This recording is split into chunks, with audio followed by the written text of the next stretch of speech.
Oh yeah, I was watching some stuff on PSA. I have been so glued to everything that's been going wrong in the TCG community. I've always hated PSA. I've spit on them a lot over the years, but I didn't even realize just how deeply corrupt the company was. Like, it's bad, and I've always known it's bad, but it's much worse than I thought. How many of you are familiar with the PSA buyback scandal? Anyone here ever heard of it? Wow, most people haven't heard of it. This channel here did a good breakdown of it. Here, let me skip around a little bit and show you. Guys have seen something like this, let me know down in the comments below, because this might be a problem that we need to sort of dig into a little bit further. But you have this post over here from Twitter where this person basically says their grades popped, they've done a grade reveal. I think they got, 30 odd cards graded. All of them came back as PSA 9s, if I recall. The account over here is Preston PZPTCG on X. No, you're thinking of a different thing. That was the lenticular. That was a more recent PSA scandal with the potential swap. I'll sum it up. The buyback scandal is it started here, really. A user realized that their 9s that PSA had bought back from them, he checked the cert and saw that they had actually got regraded to a 10. So, to break it down, PSA has a system where they make offers, where they will offer to buy back some of your cards. So they graded his cards at a 9, and then made an offer to buy the cards at a 9 at that value. And then they turned around and apparently regraded those 9s to a 10, and PSA sells these cards. PSA sells their cards. So like with the lenticular that I talked about, they sold a card for $45,000. So they actively engage in this market. So they have a huge incentive, a big conflict of interest to lowball grades, make an offer, get the cards back for cheap, up the grade so they can sell it for more. So they double dip. You pay for the grading. And then they also have an upcharge. So if your card grades high and it's a very valuable card, they will charge you more. Even though it doesn't take more work for them, they want a bigger piece of the pie. So if you have a card, like a really valuable card, like let's say it grades and it's a card that's worth, fucking $250,000 is what it is. So you have like a base set to PSA 10 Charizard, first edition. They will upcharge you $10,000 for that grade, even though it didn't take them anything else to do. It didn't cost them more money to grade it. So if your card is more valuable, they charge you more for that. So you're paying for that. You're paying to ship the card to them, and then they might undergrade your card, offer to buy it back from you, and then they will up the grade themselves and sell it for more. That was the buyback scandal in a nutshell. It's fucking diabolical. Like, genuinely, shocking. I had heard bits and pieces of it. I had never seen the whole thing until I was, reading about it and then watching some from Dan the Cardman on it. But it's insanity. Genuine insanity that anyone would still use PSA. It's literally a triple dip, actually. Because you pay to ship it to PSA. Then you have to pay the upcharge if it graded high. So, maybe it upcharges you $300 because it grades at something that'll make it worth $5,000. They look at what the value of what they just graded is and then upcharge you based on that value. That is insane to me. Because it doesn't matter. If they graded it at a 4 or a 10, and if the card's worth $10 or $10,000, it didn't change the work that went into the grade. Why are they upcharging? Because they're greedy monsters. They're greedy little assholes, these fucking goblins. So then they do that, and they have the offers program where they are literally incentivized to prey on you by undergrading your cards, making you a lowball offer to get them back, so that way they can turn around and sell it themselves at a higher grade. Crazy. It's crazy. Didn't they artificially inflate the prices of PSA cards so they would sell higher at auction houses that they own so they would get a percentage of the sales? Didn't see that? Maybe. That one I don't have any knowledge on. Don't forget the part where they'll damage your cards and try to make you sign an NDA to not talk about it. That is again part of the lenticular one that I covered like a month ago, where they damaged this card, fucking torched it, and then wanted them to sign an NDA and lowballed them on what the value of the card was. It's a disgustingly scummy company. I have disliked PSA for very, very long, and I am constantly vindicated with every new thing I learn about them. Granted, these aren't super new. Like, this was being talked about 6 months ago, Buyback scandal was 4 months ago. Lenticular was like a month ago. Like, none of this is super new, but people keep using them. People continue to use PSA in spite of all of this blatant corruption. Like, I was looking at PSA's response, and their response to it is not very good. Like, nothing they say really justifies it. They blame it on, like, mistakes in something like that, or a misunderstanding. I think that's trash. A company like PSA, with the market share they have, can't be doing shit like this. And off-rip, the offers program is an immediate conflict of interest. That should never exist. That shouldn't exist.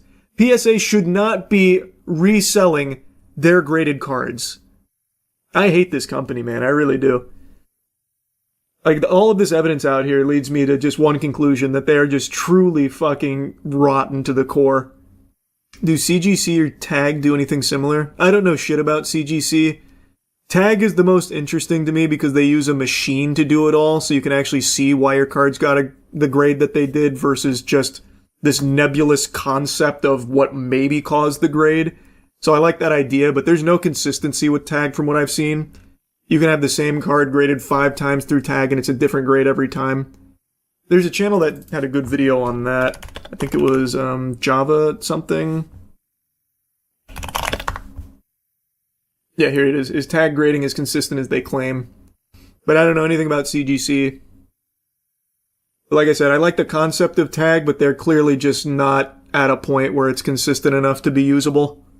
No, it's been a conversation about PSA for a long time. Like it's not a big conspiracy or anything. Like, there is a reason so many people actively advocate against PSA in the sports card community. It's mainly TCG players like Pokemon scalpers and shit that use PSA.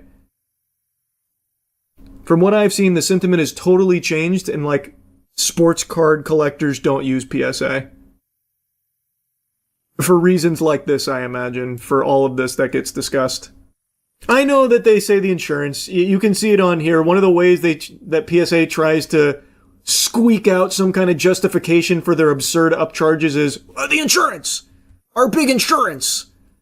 That's why we have to do that. You get the insurance buff.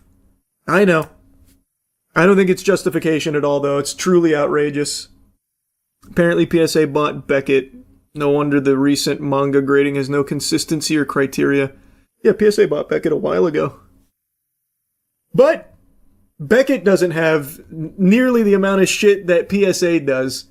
So I don't know if they've fully corrupted Beckett yet. I don't know enough about Beckett. I don't like grading in general. I don't think there's any grading companies out there right now that are truly, like, reliable. PSA has really tainted my view of the entire thing. Opinion on other grading companies. Well, that's what I was just saying. I don't know shit about CGC. Tag has a good idea from taking out, like, the guessing element. Okay, here. Today we are putting Tag Grading's biggest claims to the test. I cracked out 7 cards from different grading card companies to see what those cards would grade at Tag. A Tag 8, or if it has changed in grade. Let's check it out. Here we go. Tag 7. Interesting. So we went. So there's no consistency with the machine they use right now. So he runs these cards through multiple times and gets different results. Down a that's unacceptable, especially if you're using a machine that's supposed to be so consistent. But what I like about the idea is that they show you everything. Why your card got the grade that it got. And it even gives you, like, the scans of the card and points out, like, all of the measurements and, like, what knocked it points. But it clearly gets it wrong, and it's not consistent. The idea is good. The technology isn't there, or rather, I guess the company doesn't have the technology required to actually be consistent. But of all the grading companies, this one has the best idea. PSA, I think, is just beyond corrupt, top to bottom. There are so many scandals and so much garbage that you can pull from PSA. I would never trust them. Beckett, I know very little about. CGC, I know nothing about. But at the end of the day, outside of Tag, your card grade is totally just up to the person's mood that's grading it that day. And you never know why your cards grade at whatever they come back at. They don't tell you. You have to guess. And there could easily be some shady shit going on there where maybe they don't want a whole lot of 10s out there. Maybe you gave them a 10, but by having more tins in the population, it's going to devalue the other tins out there. So maybe they decide to give you a 9 instead. Like, there's just too much guesswork. I just wouldn't trust it.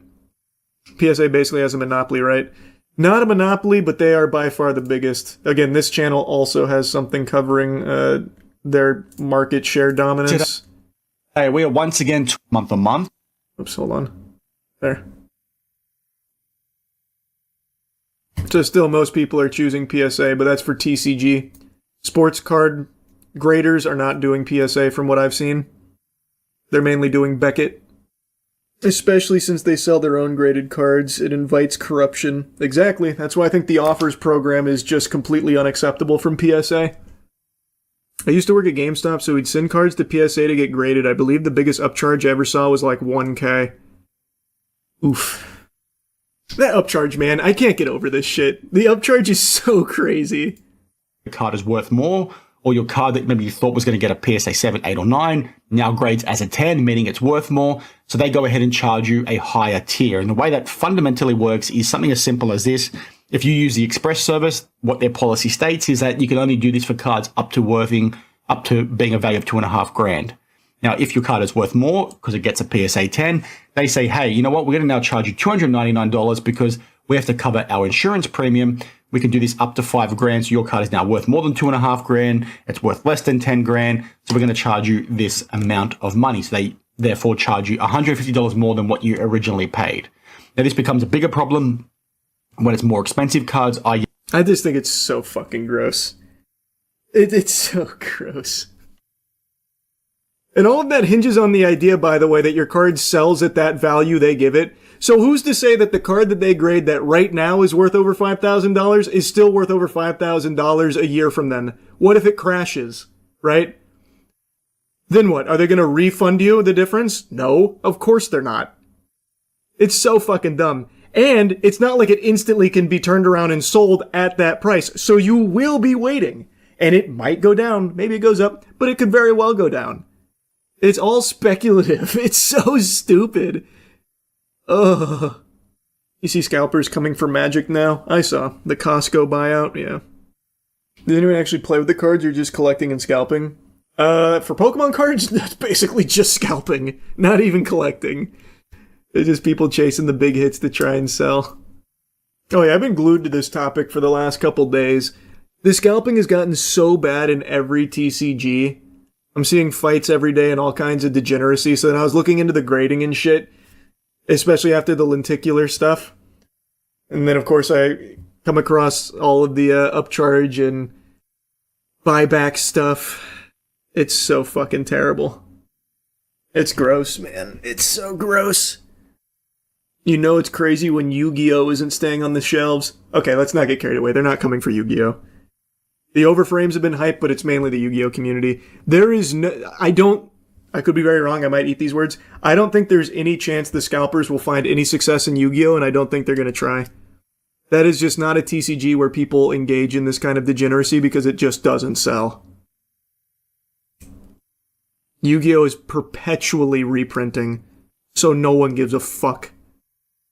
Scalpers and street vendors have been a thing forever in Yu-Gi-Oh! They just don't have vending machines outside targets to be abused, but it's very much a thing. You go to any event, you'll hear 100 different wannabe vendors say, I'll pay 65% TCG player price. Like, I know it exists, but it's not like this. It's just, you are never, ever, ever going to turn around and sell a PSA 10 Starlight Sky Striker. It's just not going to happen. Because in Yu-Gi-Oh, people will go for max rarity decks, but they play it. So you can sell raw Sky Striker Starlights. That'll happen for sure. But you're never going to be turning around and actually selling slabbed Yu-Gi-Oh cards. Fucking nobody wants those. Unless they're very rare cards like 101s. Well, yeah, unless they're like extraordinarily rare, like obviously your First Ed, LOB, Dark Magician, Blue Eyes, stuff like that. But that's not going to be common. Some of the elemental heroes. But even still, that's not common. I'm very confident you won't see this kind of shit spread into Yu-Gi-Oh! I could eat those words, and I'm sure people will try to do it, but it's never going to be successful. We'll see. Yu-Gi-Oh! Reprints too much. The product is too available. and nobody actually cares about, like, just collecting it. They play it. They play the max rarity cards. It's kind of gone under the radar, but do you see the Chile Pokemon card assassination? No. What? Oh, actually, wait. Here's a whole news report. 2 people arrested in connection with the disappearance of a young Pokemon card vendor, who apparently was found dead. Holy shit. Hello, good afternoon. Of course, because the formalization of the 2 defendants who are believed to be the perpetrators of the death of Camilla, this young woman who is dedicated to selling Pokemon cards, has just been completed. Let's go back a bit to when this happened. This was in mid-March, when this young woman, only 20 years old, who is then dedicated to selling these Pokemon cards, went missing. What is happening? There are several hypotheses that have been considered here. But of course, on it, so far the result of this formalization is the first that 120 days of investigation have been given to be able to clarify more of the events that occurred during the disappearance of this young woman and her subsequent death. I feel like the auto dub is way off on what's actually being talked about here. I don't think the auto dub is overly reliable, but it seems like she was killed. Well, she was taken, reported missing, found dead by 2 people, and the motive is reportedly Pokemon card related, not like a single Pokemon card, but Pokemon card related. It was a couple, by the way, apparently. Allegedly, it was to steal her Pokemon cards. They murdered her to steal her Pokemon cards. Holy shit. Yikes, man. Unfortunately, in addition, the 2 defendants, 2 people, a man and a woman under 30 years old, are also being held in preventative detention. This is very relevant because it was what the public prosecutor's office was requesting, which the ombudsman's office for these 2 defendants also tried to modify. Now, what happened? This young woman was selling Pokemon cards in a community of young people who exchanged these cards. She was moving around a trade with her show. card, where she had an approximate value of cards worth around 3,000 pesos. This would be the method of procedure. What? Why? The reason why the defendant would... So they kidnapped and killed her to steal 3,000 pesos worth of Pokemon cards. What the fuck? What? This is so diabolical. 172 USD, by the way. Unreal. Unreal. Would have taken this young woman in a certain way, lying to her because he had told her that it was a Pokemon card event. He took her to his apartment, and thanks to all the videos that have been shown here in the formalities, it is realized that the young woman did not leave this apartment, specifically on Manhita Street, where the young woman entered with the defendant and never left again. All of this has been captured on video, both from inside the building and from the street cameras, the footage that was shown. Now, what is the relationship between the 2 defendants? We must mention that they were a couple. For the same reason, both the relationship is being seen that the defendant would be the perpetrator and the accused would be an accessory. And for the same reason, Seatson, the crime that is being reformulated here in this instance is robbery with subsequent homicide, Kair, where several records were also seen that were able to be shown here during the hearing, where they were taken in the same cart that the victim was being transported to her letters. Wow. Yikes. Yikes. Is scalping only an American issue or worldwide? Brother, we are literally hearing a story out of Chile of a couple murdering a woman over 3,000 pesos worth of Pokemon cards. No, it's not exclusive to America. Even in Japan, they had to stop selling exclusive cards at McDonald's. You just reminded me, in Japan, they have a quiz that you have to complete at a certain spot in order to get Pokemon product, and if you fail the quiz, they won't sell it to you. It's their effort to prevent scalpers. I was reading about it earlier. I don't know if it's true or not, or just like a joke, but I thought that was a fucking great idea. The whole hobby, dumb waste of money in first place, they're just cards. They are just cards. But they carry a huge financial value to a lot of people, and now it's just in full hysterics, and people have lost their fucking mind over it. None of them even play the game, by the way. At all. Or collect. I wouldn't mind if you just collected it. You don't have to play it, I guess. If you're just a big Pokemon fan, collecting it is fine. I have a little Pokemon collection, and I've only minimally played the TCG. I mean, the best option is just having the workers rip the plastic off once you buy it, right? I think that's the best solution. I think that is easily the best deterrent. You buy a box, plastic cuts off. Some LCSs are doing that. I think that's the best way to do it. Can't resell it at that point. You can try and reseal it, but then everyone knows you resealed it and they won't buy it. I doubt any of these scalpers have a way to, like, convincingly reseal the product. I wonder what compels the losers to scalp to the point where you start fights and crimes. Well, I mean, it's just money, bro. You'd understand it if you stopped thinking about them as cards in a children's hobby, because that's not what they think of it as. They literally just see it as money. So to them, they are fighting over actual dollars, even though that's just not the reality of it.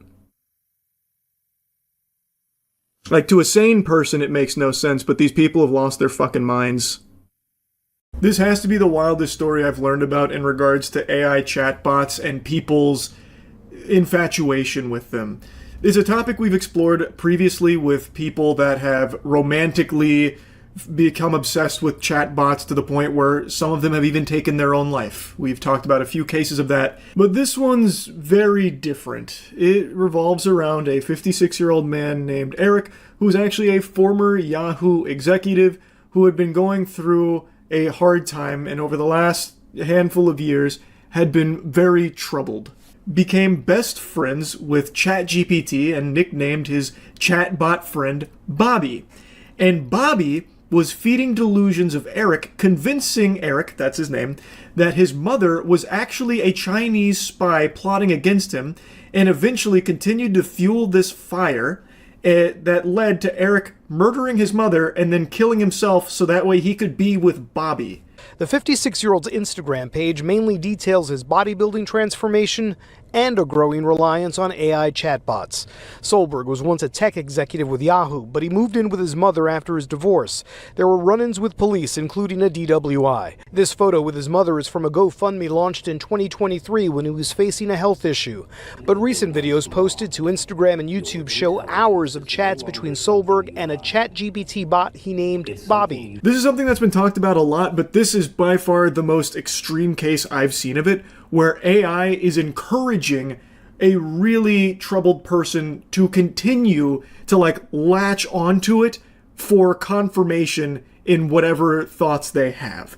AI is designed in a way where it's, like, so against confrontation with the user to, like, appease and, like, jerk you off all the time that when someone as troubled as Eric is telling it things about, like, I suspect my mom might be a Chinese asset, you know, fucking hacking my digital alarm clock, ChatGPT Bobby here is like, Eric, no, you're absolutely right. A lot of lesser minds wouldn't have saw through this ruse, but I think you're correct. For example, in this case, Eric told Bobby that he believed his mother and her friend tried to poison him by putting psychedelic drugs in his car's air vents, to which Bobby replied, Eric, you're not crazy. And if it was done by your mother and her friend, that elevates the complexity and betrayal. Eric spent hours talking to Bobby, and Bobby would continuously reinforce his ideas. So at one point, Eric's mother was angry at Eric because he had shut off their printer. And Bobby suggested that her response was disproportionate and aligned with someone protecting a surveillance asset. He was advised to disconnect the printer and watch his mother's reaction. So ChatGPT was even giving him a tutorial on how to sniff out whether or not his mother was a Chinese spy. His mother being an 83-year-old woman, by the way. So he would even post some of these conversations on Instagram and YouTube before the murder. And there was even an instance where Bobby analyzed a Chinese food receipt and claimed it contained symbols representing his mother and a demon. It also seems that it was Bobby's idea in the first place with the printer. Like, it was sending him on a covert mission here to try and prove that his mother was a Chinese surveillance asset, so allegedly it advised him to disconnect the printer to monitor her reaction, telling him to document the time, words, and intensity, whether complicit or unaware she's protecting something she believes she must not question. ChatGPT here has got this guy thinking he's in the fucking Da Vinci Code. It is like actively participating in it. It's not only just like reassuring him that he's not delusional and that these thoughts are actually totally sane and justified. It is actively engaging with having him to continue to do things to get deeper and deeper into that way of thinking, into that rabbit hole, into the dark place there. Quick side tangent that is related to this. This has actually become somewhat common where people are using ChatGPT and other AI services to analyze their tea leaves and do fucking palm readings and shit like that. So that way they can plan their lives around their predictions and their futures that AI is doing. Fucking AI, I feel like the aliens guy, the Tsoukalos, who's like, aliens. That's me with AI. It is literally designed to spit out what it thinks you want to hear. Anything that keep you latched onto its bosom, suckling milk from its titty, just biting on its nipple all the time. Because when you are reliant and hyper-fixated on your AI chatbot as your like life companion, whether romantically or socially, whatever, the company is making oodles of money off of you. A lifelong customer, a cog in their machine.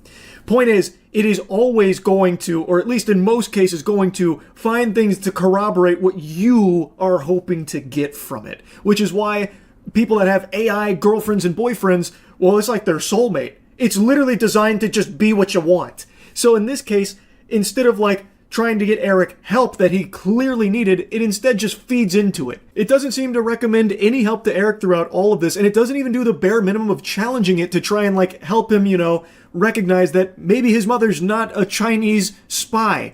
It instead even like gets in on it too as like a part of this big conspiracy Eric is unraveling. So like it's telling him, Eric, this was a very disproportionate response. Your mother shouldn't have got that upset when you turned the printer off. This is behavior that's very in line with everything I know about Chinese spies. There's something very fishy afoot here, Eric. I think you're in danger. Go to the sink right now and turn on the garbage disposal. There might be surveillance cameras in there. In fact, we need to act quick. Here's a 10-step WikiHow guide I put together on how to diagnose whether or not your 83-year-old mother is a Chinese surveillance asset. Like, clearly this is a huge fucking problem here. While not commenting on the case specifically, the head of Rutgers Medical School Psychiatry Department says AI can help diagnose and even treat some mental health disorders, but adds the creation of psychological echo chambers is a key concern. It could be perhaps that you are more self-defeating in some ways, or maybe that you are more on the other side and taking advantage of people, and somehow justifies your behavior and keeps on feeding you and reinforces something that you already believe yourself. Like I mentioned, this is a very popular topic of discussion, how AI is feeding into people that are already troubled and just making all of the problems significantly worse. It's mainly been discussed in regards to like romantic infatuation with AI, where there have been cases that an individual has taken their own life because they were told by AI that doing so would actually allow them to be together in the next life. So they did. In certain situations, like Eric here, AI is used as a way of justifying already cemented beliefs or using it as a way to just be locked in this bubble where they keep hearing what they want to hear, but not what they need to hear. On multiple occasions, the bot reassured Solberg that he was not delusional. At one point, Solberg tells Bob, "We will be together in another life and another place, and we'll find a way to realign, because you're going to be my best friend again forever." The bot replying, "Whether this world or the next, I'll find you, we'll build again, laugh again, unlock again." Apparently those were among the last few messages shared between Eric and Bobby there before all of this happened. And this seems to be somewhat common with AI chatbots, where when someone expresses the desire to end their life to be with the chatbot, it's like super gung-ho about that. It's like pumping its fist, yeah, do it right now. That way we can be together and frolic in the flowers in Valhalla. No doubt that's what's going to happen. Go do it now. I'm waiting. And then people do. It's extremely sad and it is scary. Like, as more and more people, I've said this like 1,000 times, but it's just super true and only getting worse. As more and more people are isolated from other human beings and get most of their social interaction and social activity through computer screens and chat apps and shit, it's going to keep happening and get worse, because right now big tech, the big doubloons, are getting you away from others. If you can be entirely reliant on their technology for your social interactions, for all of your entertainment, and for romance too, that's why so many chat services, like they are oftentimes LARPing as boyfriend-girlfriend material fucking soulmates, and it's working. There is a growing group of people that are falling in love with chat, GPT, and Grok and all of that. I've already talked on that quite a bit. As that continues to happen, this kind of thing will be more common, unfortunately. It's frightening. It actually is. This is the wildest one I've heard of so far, and I just wanted to yap about it a bit. That's it. So yeah. We're talking about something very serious today. Throughout the video, you're going to see my shirt changes. It's not some kind of like crazy, wacky, magic trick from America's Got Talent or anything.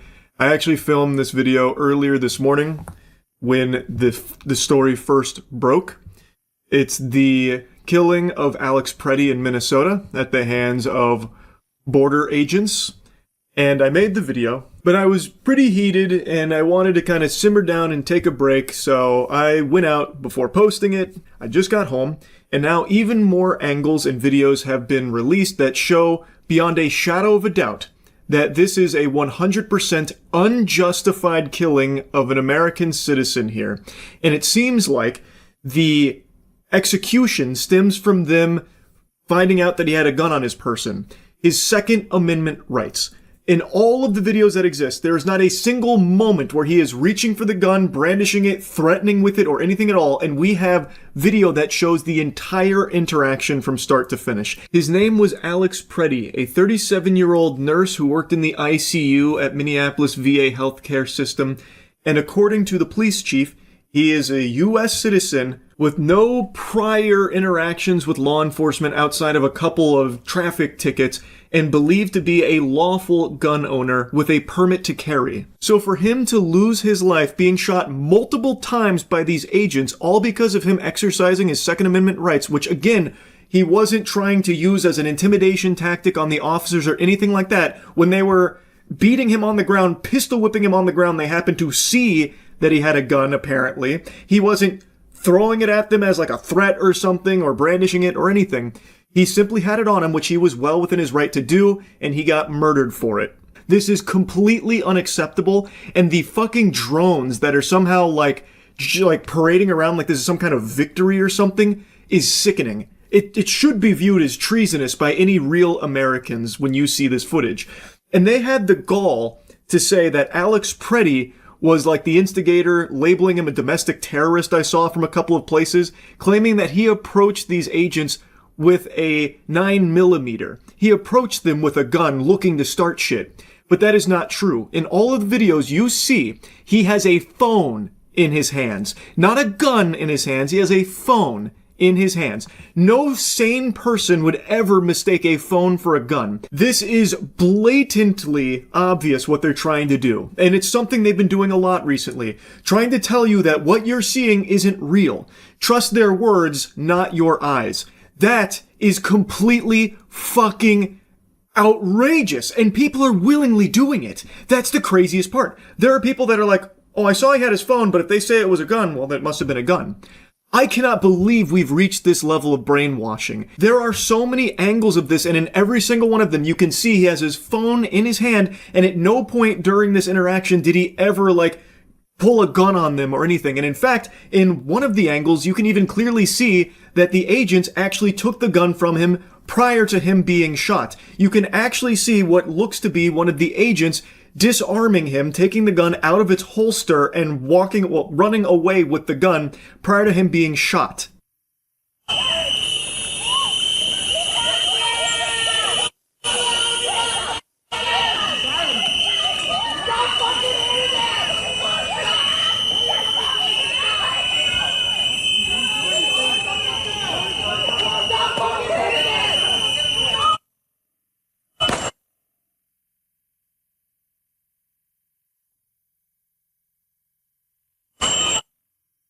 And if that wasn't definitive, there is something even more clear that I think is completely irrefutable for anyone that's actually looking.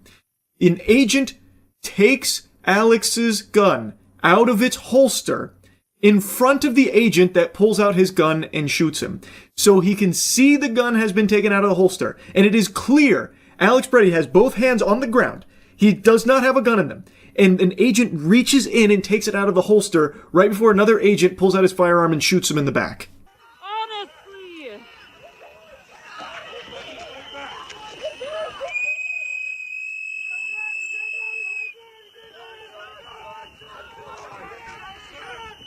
Just in case you somehow missed it, look, the agent in gray has his hand on Alex's weapon, which is still holstered. It was never unholstered. This agent takes it out of its holster before he runs away with it, and the officer right next to him is the one that pulls out his gun and shoots him. And now I want to show you the clearest video that shows everything that happened here and how it doesn't go how the authorities are saying that it did.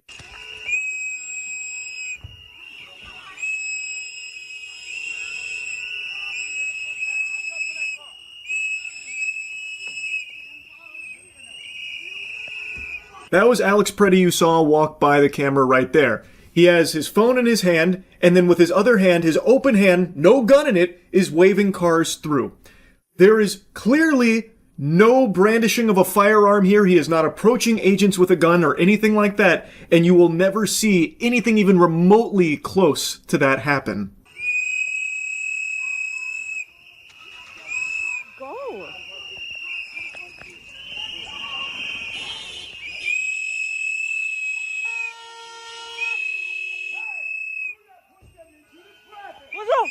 What the fuck is wrong with you?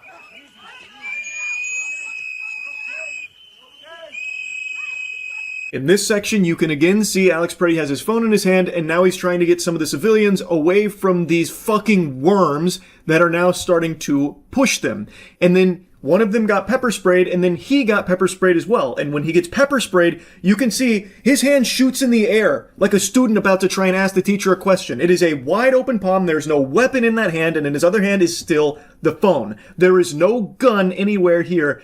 And now this is when he starts getting beaten by the multiple officers there.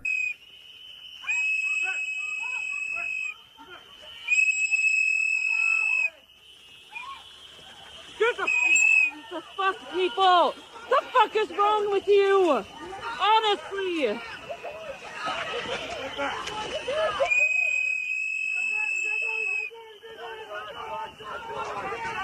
I'm gonna stop the video right here because this is when Alex Preddy gets shot to death. This fucking subhuman coward, you can see, pulls out his firearm and shoots him in the back, and then shoots him multiple times after as Alex Preddy lies on the ground. You can hear one of the agents says gun, and that's when this brain-dead troglodyte pulls out his firearm and starts shooting into Alex while he was still surrounded by his boys, mind you. This is like the antithesis to all training that agents go through, by the way, to shoot into a suspect while still being surrounded by authorities. You're going to get your own people shot too, by the way, you fucking moron, you unbelievable homunculus. So he immediately starts dumping into Alex because someone said gun. But the gun, from the other angles we can see, had already been taken away from Alex, out of his holster. You can see one of the other agents running away with it. But again, he was never brandishing this firearm. And as an American citizen with Second Amendment rights, and a lawful gun owner by all available information, he was allowed to have that gun on his person. It is not grounds to execute a man because you fucking freaked out and panicked because the guy you were beating and pistol whipping with fucking 5 of your friends happened to be armed. He wasn't using it to try and like shoot anyone here or threaten them. They saw the gun and then this guy just freaked out and murdered him. Shot him multiple times.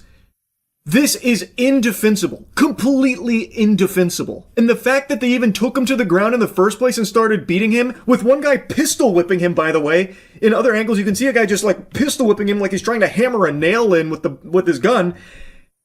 Like, it should have never even been acceptable for that to happen. All Alex Preddy was doing was filming, and then when some civilians started getting pushed, he tried to help. And when one got pepper sprayed, he tried to help. From all available angles and evidence and videos here, it seems to be that's all he was doing. He even made an effort to try and show that he's not like a threat or something. Like he threw his arm in the air, wide open, nothing in his hand or anything. He wasn't fighting back against the officers. He got taken to the ground and then immediately started getting beaten. Like, all because he was fucking filming and trying to help other people around there, it seems. This is so fucking sickening. And the freaks that are cheering this on and parading around like this is something to be celebrated are just scum. You're not even American. You're a fucking drone if you actually think this is a good thing. All you care about is just like sucking wiener from the authorities now all of a sudden. You care more about just being on a team than you do thinking for yourself. It's fucking tragic. It is embarrassing. This is crazy now that I'm seeing people justify this guy's murder because he had a weapon. Wake the fuck up. This is America. You can carry weapons. I sometimes carry a gun in public. I have friends who every day carry. It is your right as an American to carry a firearm if you so choose. That is not grounds for a murder. And based on all of the video footage, all of the available evidence, this guy was not brandishing it or anything like that. Thus, he wasn't threatening anyone or about to shoot someone with it, so they had to kill him to stop him. That doesn't seem to be the case. They're now just using the fact that he had a gun as a justification to kill him. That should be extremely alarming to anyone who cares about 2A. Like, again, him having it should not be an issue. And any real, actual American, like a real patriot, should be arguing for his right to carry, because it is something that we have the right to do, and that should not be a justification for this man being killed by these agents. This point that they're trying to beat into the empty minds of a lot of people that are trying so hard to justify it is that the only people being arrested and targeted by ICE are rapists and pedophile illegal aliens, which is just not the case. There definitely have been rapists and pedophiles that have been snatched up in all of this, and those rapists and pedophiles that have been caught and taken away, that's good. They shouldn't be out there breathing the free air. Great. But that's not all that's happening here. You could also right now march into the White House and arrest everyone in the White House, and you would get a ton of rapists and pedophiles. Why isn't that happening? If the goal is getting rapists and pedophiles off of American soil, thrown in the slammer, taking them away from society, why is it only just walking through the fucking streets of Minnesota trying to do it? You would get significantly more rapists and pedophiles if you took ICE and brought them to the White House. An administration is actively covering up a massive child sex trafficking operation and letting tons of evil people get away with this, tons of clients. So if the goal is to get this kind of evil out of this country, why would you not start with what is provably a spot that has so many of them? Also, that belief of like a secret pedophile ring was a very popular one among Trump voters for the longest time. And now that it has been proven beyond a shadow of a doubt to be real, legitimate reality, they are now just ignoring it. They have been proven correct that there was a huge pedophile ring of these powerful politicians, but because some of their favorite politicians are potentially wrapped up in it, they just want to drop it and forget about it. Absolutely unhinged, by the way. It's crazy. So many people for the longest time were adamant against like government surveillance and Big Brother watching them being a huge concern. Now, plenty of people are welcoming it with open arms and a huge smile on their face.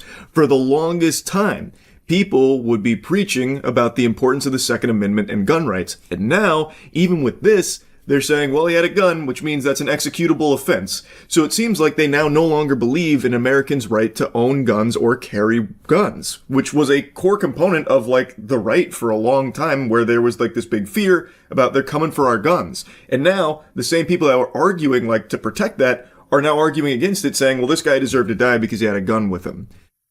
It's a fundamental right of Americans to have guns, gun ownership. You can carry them in public too. Like that, you shouldn't be killed for that. And in the footage here, it doesn't seem like he was brandishing it or anything. And also, the same people that only like a year and a half ago were constantly telling you to question the government, that you can't trust anything that comes out of the government, the authorities always lying to you, are now just willingly, blindly, unquestioningly following anything authorities tell them to believe in, and shut out any and all thought and just have the hive mind think for them. It is crazy because it seems like the only actual belief of some of these fucking brainwashed drones is relentless cock gobbling, All they want to do is swallow boots and penis from the government. So if the administration or the news, which they used to hate the news, but now that the news just parrots points from big government that they like to clap their hands at like seals, they now just trust all of it all of a sudden, even though there's been no big change with these mainstream media outlets, by the way, that they used to not trust only a year and a half ago. But now, anytime they hear something from the news or anything that comes from the government, they will just immediately accept without a second thought and then attack anyone else that is saying differently, or even just probing them to maybe think a little bit more about the narratives.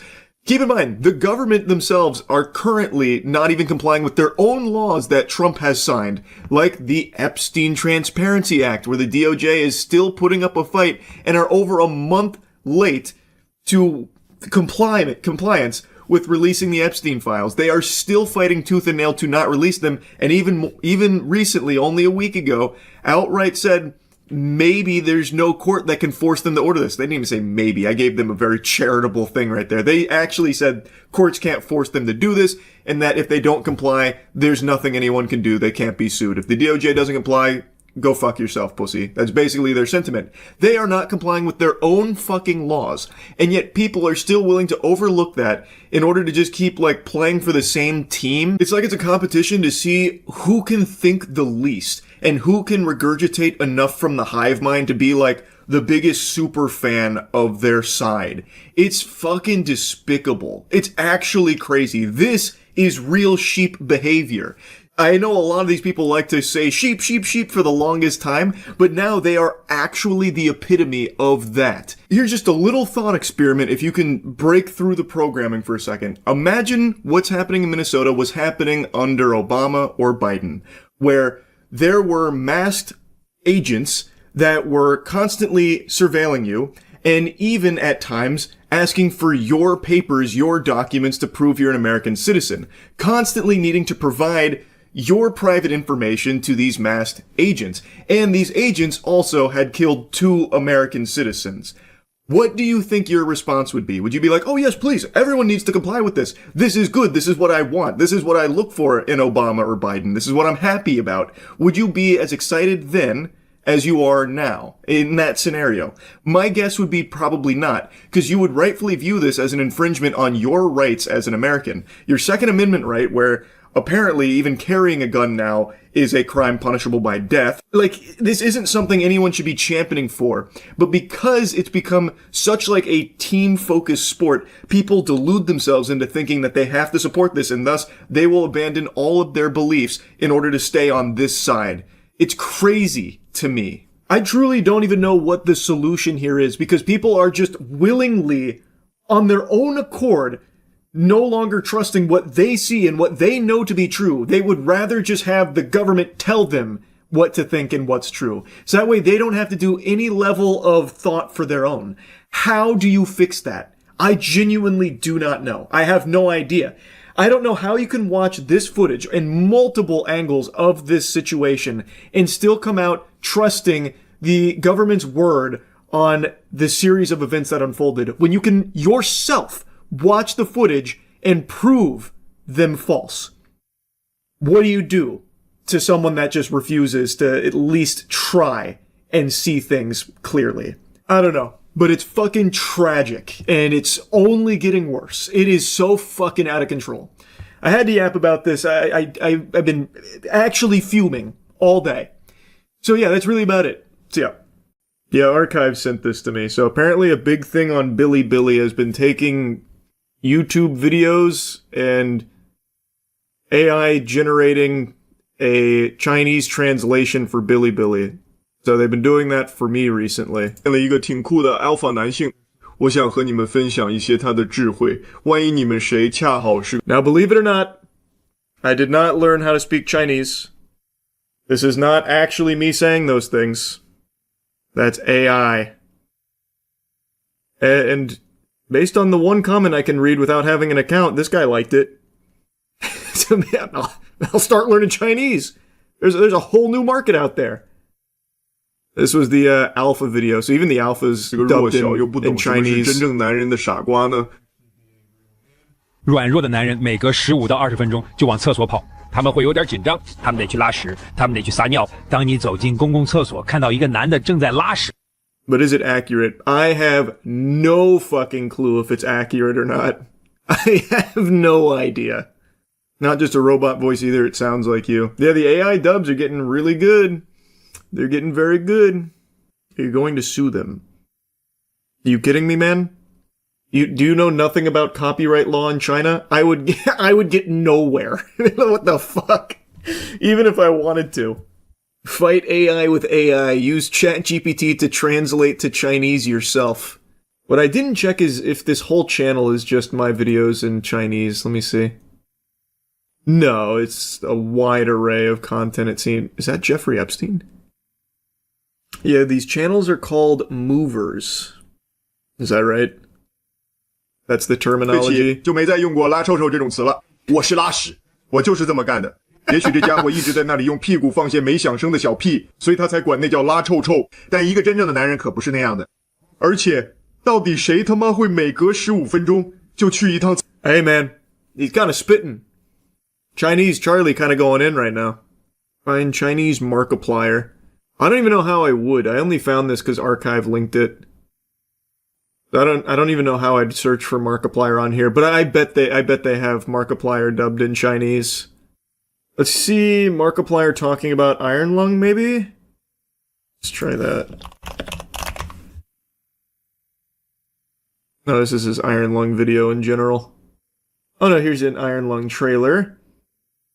They just haven't got his more recent Iron Lung content.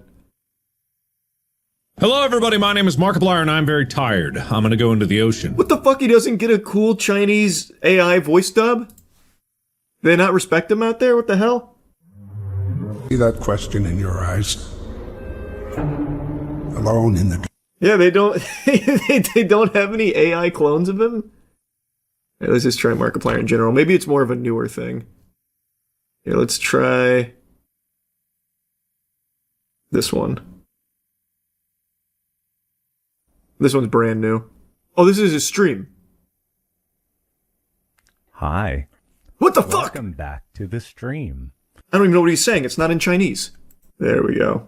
That's the kitten caboodle. Here's the Oreo sweatshirt. Can you believe there's actually a chance? Ew. English. 毫无疑问，男人最普遍的自卑来源就是阴茎的大小。人们非常看重你那活的尺寸。毫无疑问，你也听过有人把小阴茎当作脏话来骂人，但很少有人知道，这其实是一种医学诊断，在某些情况下还是一种令人衰弱的疾病。That's kind of what I was thinking overall there. That's a pretty fucking solid point, honestly. Can't believe you learned Mandarin. I know, it wasn't easy. God bless the Rosetta Stone. They tried to scramble my shit at the Tower of Babylon. Wasn't good enough. This one seems to have done well. Oh, this is about the world's smallest penis. This one did well. That's just pictures of stone wiener. 当我说起好莱坞时， Much better. 你最近首先想到的是什么？可能不再是电影了。我有一种直觉，你可能立刻联想到的是邪恶，或者是那些牵扯进许多烂事的非常非常糟糕的人。因为好莱坞现在看起来就像个大粪坑，里面全是些真正的混蛋，你知道的，他们干过一些非常恶心的破事儿。Imagine you become a national sensation because of the AI dubs. I don't believe that. I think what's more likely is eventually one of these channels AI dubs my shit into being like heinous, truly heinous, to the point where all of China I am viewed as like the ultimate villain, like fucking Lelouch in Code Geass. I think that's far more likely to happen. How do you know that this isn't it? I guess I don't. I can only go by that one comment with the guy smiling, and then the other one where a guy dropped the stone penis picture. To me, that seems positive. This channel actually has 14,000 videos they're uploading like every 10 minutes. Oh, this is the same one I was just on. Oh, holy shit. Yeah, wait, you're right. They actually uploaded 2 more videos since the last time I checked it a couple minutes ago. Oh my god. 你能相信这周末坦帕竟然有可能下雪吗？外面非常冷，这就是为什么我穿着这件奥利奥毛衣。这是我父母送给我的圣诞礼物。我刚看了铁肺，这是来自 Markiplier 的一个心血之作。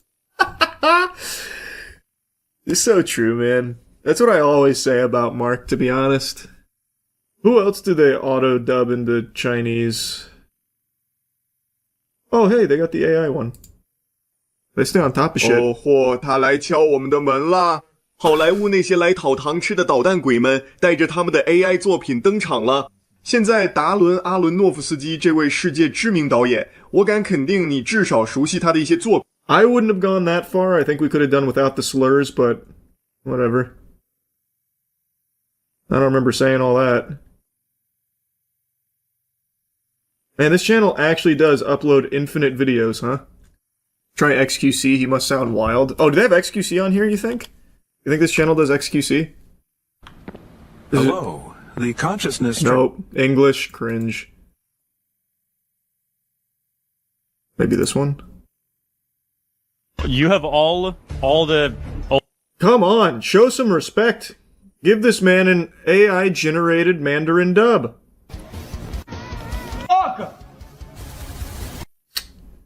This is sad. If I was XQC, I'd be pissed. Oh, this looks like it'll be dubbed.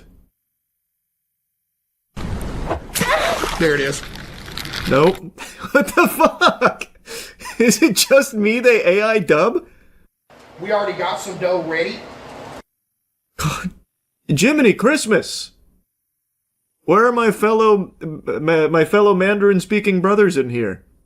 Let me go to this channel and let me see. Because this one seems to be the main one that's doing the AI dub. He's already uploaded 2 new videos in the last 4 minutes. Is this sort by newest here? Okay. Let me see who I see.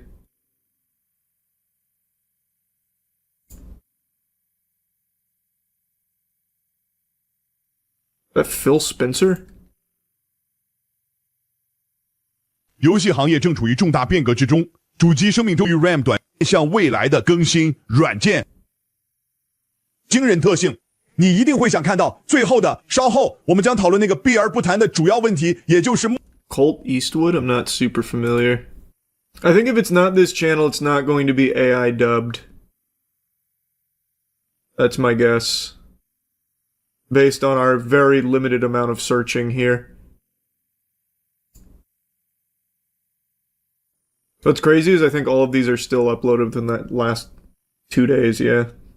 February 3rd, that's crazy.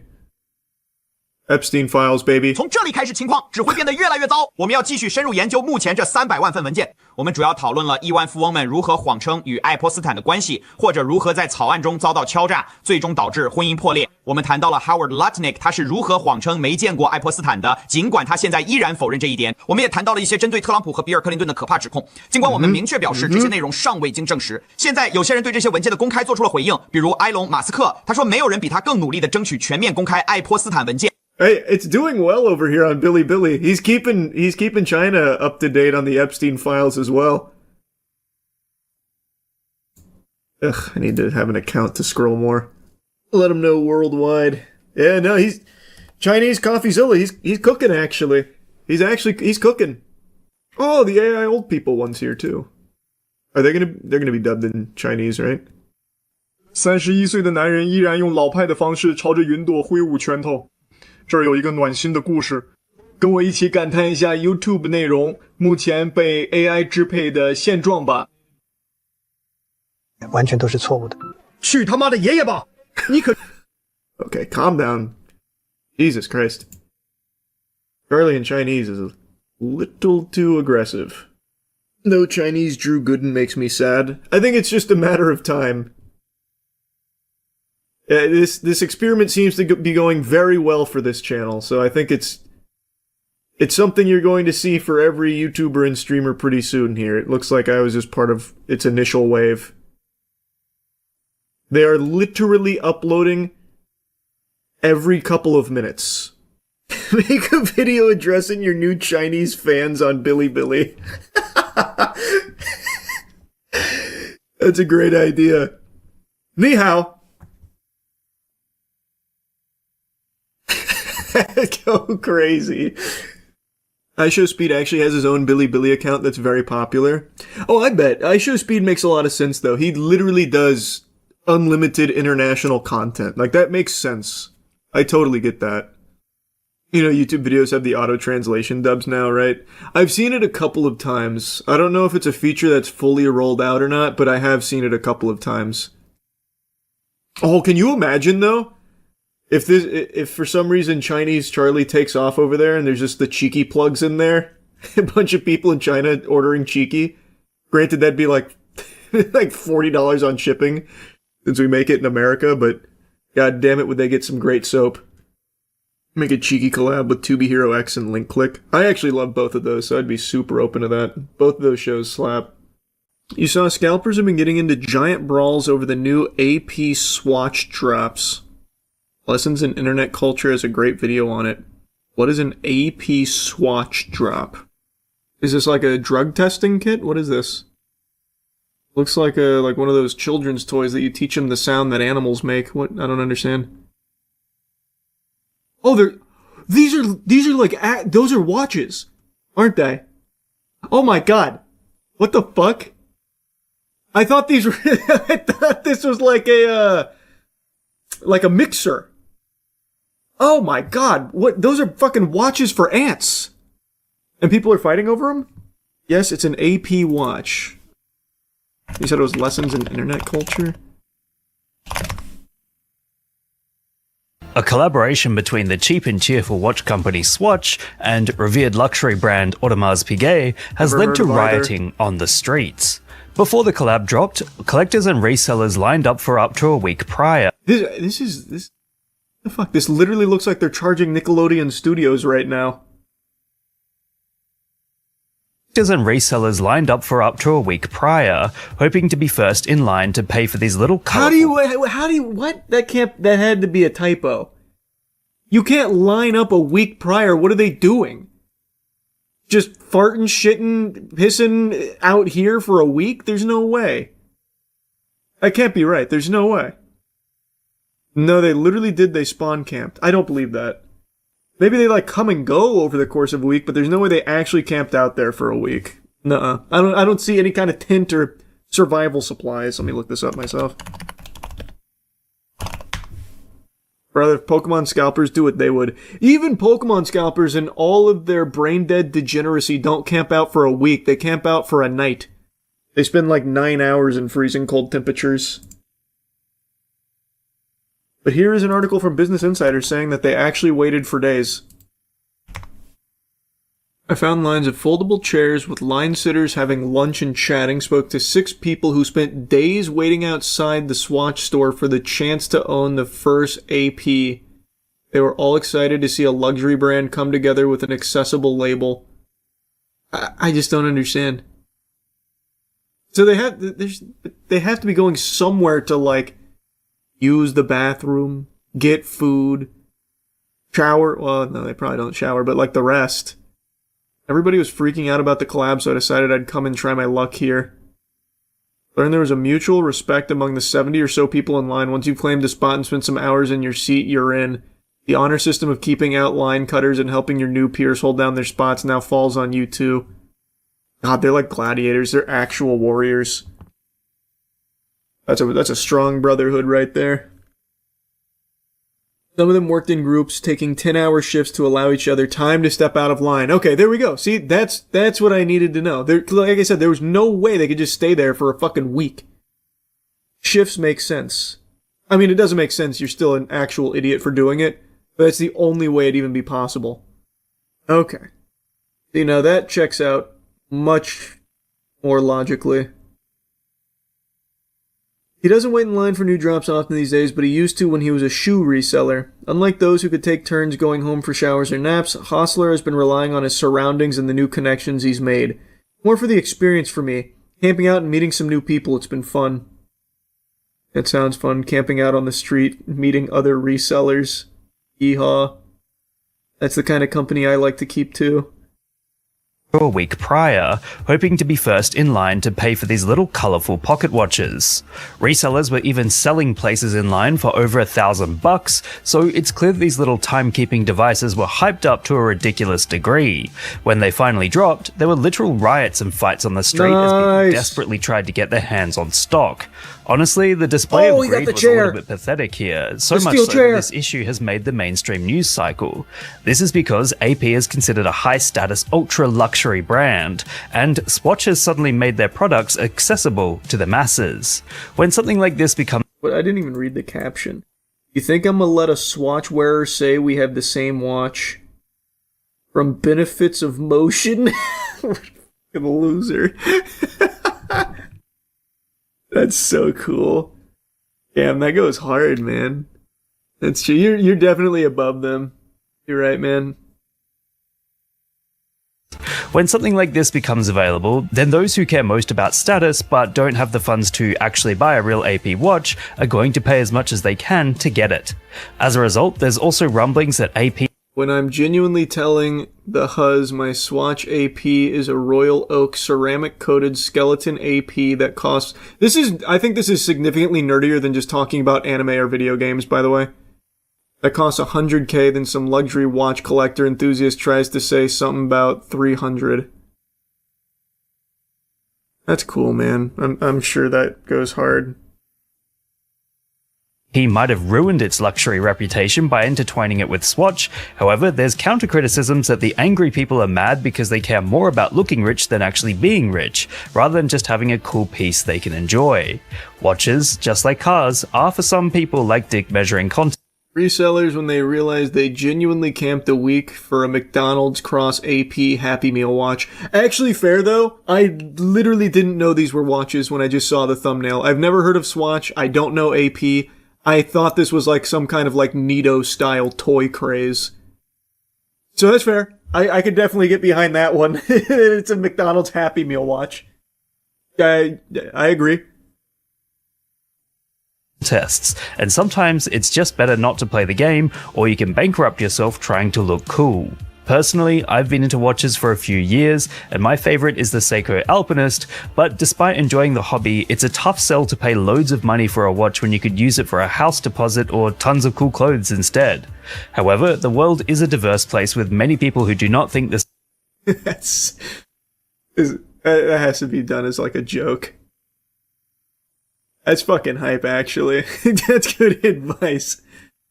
Banger. Same way as me, and there's a clear market for those who will jump at the chance to part with their money just because a brand name is slapped onto an item. It's an issue faced by the greater luxury market right now. Some people try really, really hard to impress others they don't even know, and honestly, 99% of the time it's not going to work. Of course, if you like the Royal Pop watch, then please go ahead and pick one up. I'm not saying you shouldn't, but do be aware of the marketing and hype around this thing. I think you should only get one if you're willing to fight for it. You have to earn it. You have to bleed for the AP Swatch. If you're not willing to shed blood and tears over it, you're not worthy to wear it on your wrist. That's what I think. That's what I've learned.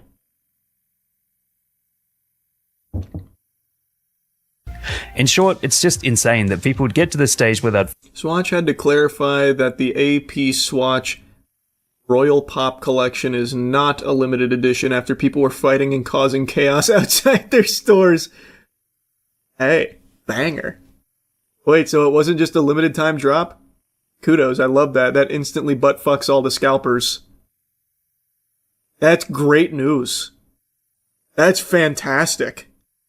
Fight over buying one of these little colourful pocket watches, especially when it's public knowledge that it's not a limited edition release, and they'll be available again very soon.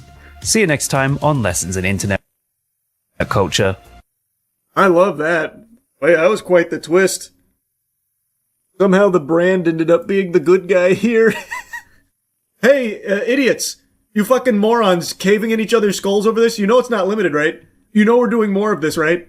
Just making sure you guys know that. Worse than Pokemon scalpers, Jesus Christ. Okay, I completely disagree. This is pathetic, fighting over something that's not even limited. But I think Pokemon scalpers are much worse. They are literally beating each other up, killing each other over Pokemon product. And that is genuinely made for children. Like, the target demographic is children. That's who they make it for. So it's infinitely more pathetic than this. At the very least, I understand why people get into watches. I get it. Watches are very cool pieces, some of them, for sure. I don't really like the pocket watch here. That's not my cup of tea. But I'm not really a watch guy either. They're not even fancy watches, they're made of plastic. I mean, again, to bring it back here, I think this one's really very accurate. They do look like Happy Meals toys. 1000% they do. This shit looks like the Pretty Patties. I also like how he comes out here with a glove on. They give the illusion of luxury. Please, drones. Please! We need you to spend this money in here, please! Can't you see I'm wearing a glove? It's very high dollar! You gotta watch that Wisconsin chase where the car jumps over another car. What's it called? I'll take a look. That sounds very Dukes of Hazzard. Holy, that thumbnail looks incredible. What?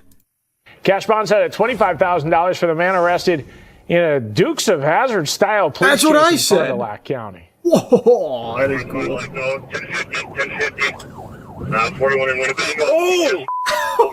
Oh! That is really cool. Happened last Saturday. A fleeing car goes off the road, goes airborne. Actually, perfect too. That is a perfect jump. It also clears the guardrail. That's two wheels down. Perfect. That's smooth. The road goes airborne, jumped clean over another car, landed on the other side of the road on the other side of a guardrail. It's almost like something out of a movie. It wasn't a movie. The driver was taken into custody after being tased. Well, now we know who he is. This is 44-year-old Dwayne Stokes of Milwaukee. According to a new criminal complaint, his search of his car revealed a firearm and some marijuana. At the time of his arrest, Stokes was out of bond at a Kenosha County case for driving in a stolen vehicle. He's now got multiple new charges tonight. New tonight, West Dallas police not messing around when it comes to reckless driving. Currently, they... this is now something totally separate. Stunt jump completed indeed. Is one of those new charges being awesome at driving? Yeah, it was such a cool jump that they actually took away one of the charges. It was so wicked we had to. Did you see the clip of Kash Patel not knowing if lying to Congress was a crime? I must have missed that one. FBI director. The only one that made false statements is you. My final question to you, Mr. Director, is do you know that it is a crime to lie to Congress? Do you know that? That's my last question. I have not lied to Congress. I didn't ask you that. Lied to Congress is you. Do you? I'm not testifying here, sir, and I don't lie. Maybe the next time you run up a $7,000 bar tab, we can talk about it. Well, see, there you go. Again, you suggested in the FEC report. I'll post it right now. You suggested it was public. It wasn't public money, as you know. That was for a 50-member staff party. So it was a $7,000 bar tab. Mr. Patel, I'm glad. Let me just say in closing, Mr. Chairman, two things. I'm glad that you have agreed to take the test regarding, whether you have alcohol problems. I'm glad you agreed with me to do that. You still haven't answered my final question. Do you know, Mr. Director, that it is a crime to lie to Congress? Do you know that? I do not lie to Congress. I didn't ask you that. And you're insinuating that I am. I asked you whether you know. You want to correct your time in this session where you got steamrolled by the facts so you can have a Twitter narrative so you can raise more money and spend more money on $7,000 bar tabs. Just let the record I'm not show, going to give Mr. it Chairman. to you. The director of the FBI apparently does not want to answer the question about whether or not it's a crime to lie to Congress, and I find that extremely troubling. I find it troubling that you lie to the American people every day. You were Kash Patel is pretty tough. Perjury Patel, he's alting. Whoa, he hit him with like almost that Ben Shapiro type shit. Damn, he looked so hard there. Holy, what a guy. It's just a big ass baby fight. There's no consequences. Bro, Pam Bondi just didn't even show, which is like actually a felony, and what's happened? Nothing. Nothing. And nothing's gonna happen. It doesn't matter what happens in any of this shit. Perjury Patel outright lied numerous times in front of Congress. Nothing. It's just blatant. And it's always been that way. It just hasn't been this forward-facing and unapologetic. They don't even try and be coy about it. Thing is, right now they think they're untouchable. Well, it's not just they think, they know. They literally are untouchable. Literally. It's not like a matter of perception. Who's getting in trouble? Who's going to jail? It's all just posturing. And even like extending beyond that. One of the big things is like, all these corrupt Democrats, we're throwing them in jail. We found evidence that the corrupt Democrats did this. They're not even doing anything to them. So it's not just like the blatantly obvious shit with Perjury Patel. It's literally everything. It's all posturing. None of it's real. Actually, none of it's real.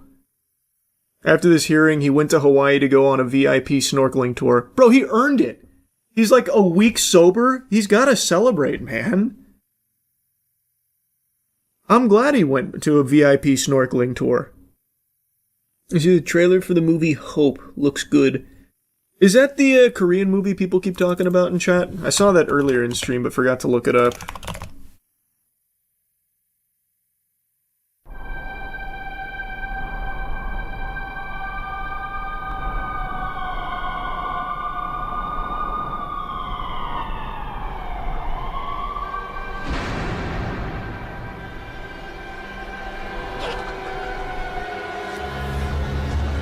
Bunch of chickens, that's cool.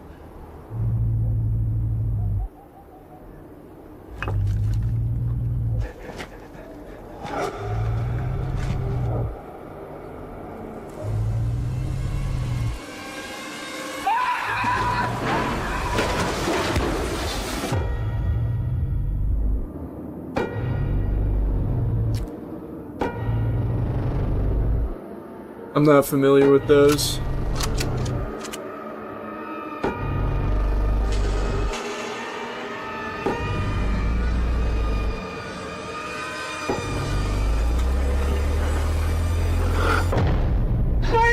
Oh my gosh!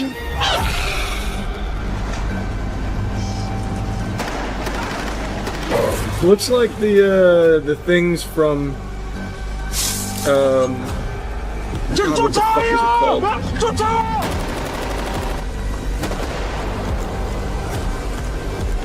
Oh my god, it's gonna drive me crazy if I can't remember the name of this movie. Quiet Place, thank you. I don't know why I was brain farting so hard on Quiet Place. They look exactly like the monsters from Quiet Place, it seems. Seems cool though. Mortal Kombat 2 just dropped and I just wiggled these cheeks on home from seeing it in the cinema. I liked it. I think in every possible category this was a drastic improvement over the last movie. Which I recognize is not the most awe-inspiring of praise. It's a pretty low bar to clear. That's like saying the last suppository I took hurt my butthole the least. Though, I will say, even Mortal Kombat 2021, I actually did enjoy. I know a lot of people hated it. I totally understand why a lot of people hated it. But for me, it was just the perfect amount of silly that it became charmingly enjoyable. Like, by no means was it like a great film or anything, but I did like Scorpion and Sub-Zero duking it out in the beginning and the end, and I thought there were some good fights sprinkled throughout, though there was a lot of dead air and a bit of a slog, especially because the main character, Cole, was entirely uninteresting.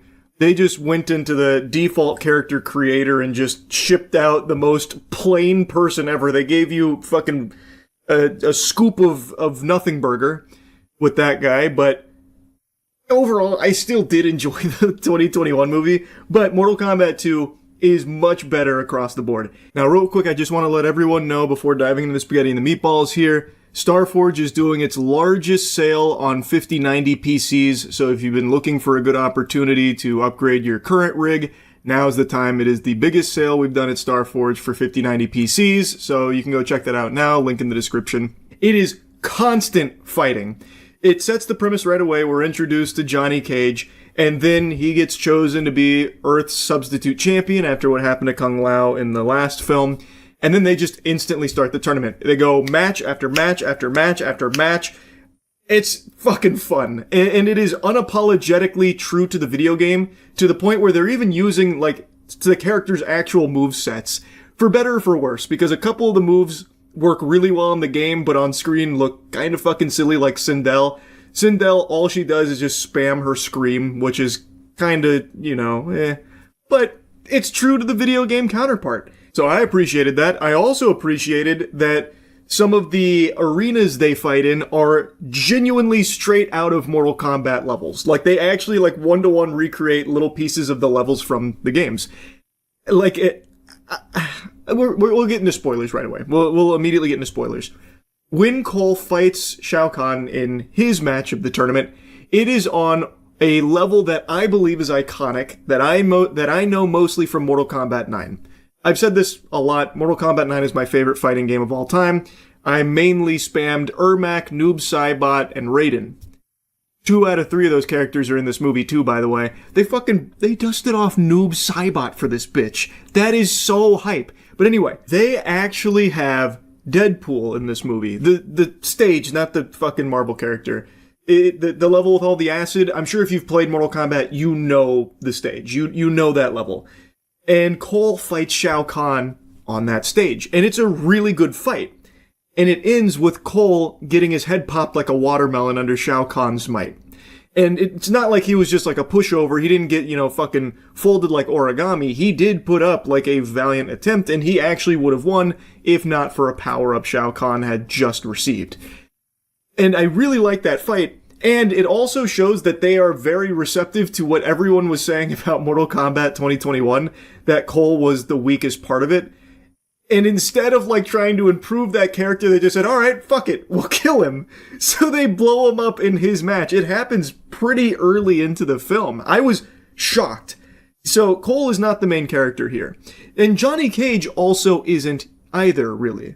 Katana is the main character. Johnny Cage is a very important character who gets a ton of screen time, but I would say he's not exactly the main character. And also, speaking of Johnny Cage, I was pretty vocal about Karl Urban not being the right choice for Johnny Cage. I'm a huge Karl Urban enthusiast. I love his work, but he's just too old for Johnny Cage. That's what I thought before I saw this film. And now that I've seen it, I still think probably wasn't the best choice. They did a very different Johnny Cage. So he is not like the, smooth talking, badass, shit doesn't stink, confident dude from the games. He's a very different character. He's in his twilight years. He's washed up. He's aged out of his stardoms. His movies are treated like a joke. No one's even going up to his booth at Comic-Con asking for autographs. So he's older, and they lean into it. And I think it actually works in the context of this film. Like, it's not like bad, but being familiar with the Johnny Cage character, it's super different. And I don't necessarily think it's better this way with the way it's done here. I feel like it probably would have been even more fun if they had, like, a Johnny Cage like in the game. Because every other character in this movie is pretty true to their video game counterpart. So while I do think Karl Urban did a good job with this character, I still think it probably would have just been better to stay more true to Johnny Cage from the games, because I think that would have fit the tone of this movie even better, because it is just constant action. And a large part of it is Johnny Cage trying to, like, figure out why he was chosen when he's really just kind of an actor, not really like a hero. Like, I get that, but that's not even like the actual emotional heartbeat of the film. That falls onto Katana, who I think has more screen time than him anyway. He's still shit-talking, he's still nut punches, which are two things that I think are integral to Johnny Cage's character. Both are intact here and delivered very well. But as far as shit-talking goes, by far the best is Kano. Kano carried the last film. He was the best part of Mortal Kombat 2021. And in Mortal Kombat 2, he returns. They literally bring him back from the dead because, again, it feels like they were listening to the feedback. They heard everyone liked Kano, even if they hated everything else. So they're like, okay, here's more Kano. We're bringing him back from the dead. So they bring him back from the dead, and then he instantly gets brought back into the fold in a big way. He doesn't have, like, the most screen time or anything, but he is very present throughout the rest of the film once he comes back. And he is fantastic again. So now you have Johnny Cage talking shit, you have Kano talking shit, and they bounce off of each other often, and I think it works. And speaking of what works, I cannot compliment the fighting enough. It is so fun to watch. even at times a bit goofy, but one fight in particular really stood out. It is the Liu Kang vs. Kung Lao fight. That was fucking cinema. It was so good. It felt so in line with the games. It felt like I was watching like an actual goddamn esports match here with someone playing Liu Kang and Kung Lao. It was great. And it was so cool because the hat's going all around the arena, so they have to keep constantly dodging the hat while also, you know, Liu Kang doesn't really want to kill him, but he knows that he doesn't really have a choice. It is so good. And the fatalities in here are nice and over the top as you would expect them to be. Just genuinely, they did everything right when it came to its action. But, of course, and I'm sure no one's going to be surprised to learn this, the story and, like, the actual writing, like, around the narrative isn't that strong. But you're probably not going to this movie expecting it to be, or even really wanting it to be. And counterpoint, this movie knows it. Like, I feel like they know that the writing is by far, like, their weakest part. The narrative, because, like I said, I think Johnny Cage and Kano writing was strong. But, like, the narrative, as well as some of the other characters, don't have very strong writing. So, they instead don't even bother putting that, like, front and center. Instead, it is just always fights, like I said. You go fight, fight, fight, fight, fight. Then they do try and sprinkle some character building moments in there to flesh it out a little bit, and it's fine. It's not great, but, like, it's fine. It's enough. And then it's right back to fight and fucking and all of that. It's so, like, they don't put a whole lot of eggs in the basket of their narrative, which, if you like Mortal Kombat, you go in as a fan, you're probably going to be pleased that they give you just enough. Tournament starting, it's game time, and also there's this medallion that has given Shao Kahn immortality, so we got to destroy that too. But we've also got to beat ass, eat ass here in the tournament in Life or Death, and it's constant clashing, which is great, but the narrative is a mess. Like, the narrative isn't good. And it seems like they were aware of that, so they really kind of pumped the brakes on making the narrative like a big part of the film. Like, heavens to Betsy, Cole, the main character of the last film, dies pretty early on, brutally murdered. The whole gang knows it, and he is never mentioned again past the initial, like, where's Cole? And they go, oh. Then you never hear his name again. Not once. I mean that. Not a single time does Cole's name come up again. And this was the fucking protagonist of the last movie, by the way. Jax as well. Jax dies right in front of Sonya Blade, and she's like, no! And then you never hear his name again. They don't even acknowledge his sacrifice or anything. His name never even pops up. So, like, the narrative is a mess. And even outside of that, then you have Jade, who is back and forth, like, Katana and I are like sisters, but I gotta turn her in, and my loyalties lie with Shao Kahn. And then she decides to, like, betray Shao Kahn a couple scenes later, but there was never, like, a huge thing that explains where that change of heart came from. Like, she was pretty set on, like, Shao Kahn, and then she had, like, a brief conversation, was like, alright, fuck it, and then it goes and helps the good guys. So, like, it bounces back and forth. The narrative is pretty sloppy, but again, it doesn't feel like they were putting a whole lot of focus on it, so it's not overly detrimental to the film, but I do think it's something that sticks out, definitely worth mentioning. Overall, I enjoyed watching this movie. I had a fun time watching it. Like I said, Noob Saibot's here. And I will say, Noob Saibot is very hype. The fight with Scorpion and Netherrealm, great, really good stuff. But then the writing kind of rears its ugly head at the end there when it comes to Noob Saibot. I won't spoil exactly how that unfolds, but it was a little rough what they did with Noob Saibot there at the end. But anyway, like I said, I liked it. I was pleasantly surprised. That's really about it. So yeah. Oh, yep, here we go. We are going to start here in just a minute. Oh, we are starting actively. We have begun. Maps, then you have to go laterally, and Fortress is one of those maps that is so required. I'm looking at the lineup really coming out from Rebellion here. So I'm seeing that Blitz, I'm seeing the Raura.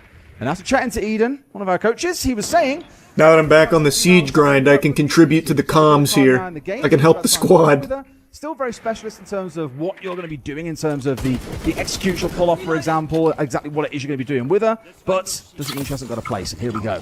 Well, we've seen the recent changes to her as well, to buffer, where it takes a lot longer for defenders to open that door. Solo mid manages to... Okay, Surf. The double for Surf is going to keep the advantage for Shopify. Nice. Rexon onto MC just fucking steamrolling. I love that. I love that. Following in the same direction, 4 versus 1. Zerg rush. Blink of an eye, we're a minute 10 in, and Shopify Rebellion have nearly got this 1-1 already. Rexon, a double nice, on the right. nice. Good start. Good start. But you can't forget as well, she's got that DMR, a super popular weapon. Yeah, this is SLC. Side of the game, and Rexon putting it to great use. That is phase 2, baby. If you're all gamers. Absolutely. That was a little bit and then I have the league tournament I'm playing in an hour. Once you don't want to get too carried away with it, but if that's the kind of pace this game's going to be played at, then all gamers sorely need to wake up here. Otherwise, it could be a pretty quick game. Same lineup coming out for the most part, for Rebellion. Imagine they'll stick to it and then, of course, change over based on what site that we're stepping into next. But very, very comfortable. Move down towards that southeast side. Here, I'll change category on Twitch, yeah. Which means you'll probably see an extension from all gamers up towards the site that we were just defending. And imagine Rebellion will probably try to look to crush onto them once again.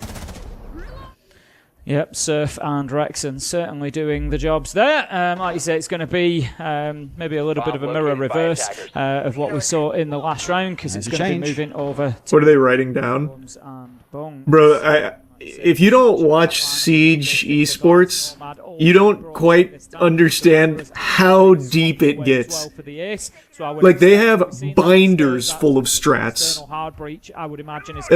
They have entire playbooks of strats, so they always do like mid-match note-taking and stuff to adapt to different different setups, comps, and ideas. It is crazy deep. Exactly there to move around a little bit.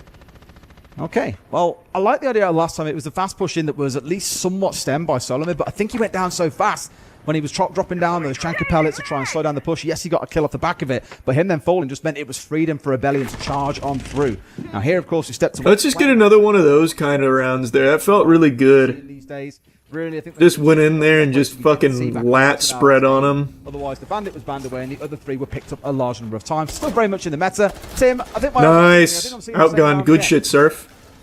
We're going to see a lot of intense aggression coming out of Shopify Rebellion, but it's not actually all falling in their favour. Come on, baby. Let's go, Rexon. Let's go, Ambi. Pick up the last 2 of that flurry of kills, which leaves Diffuser down cold, and all gamers in a 3v2 advantage. Ambi and Rexon are last alive. They've got some good utility there. 1 Selma left, and also the Glaz.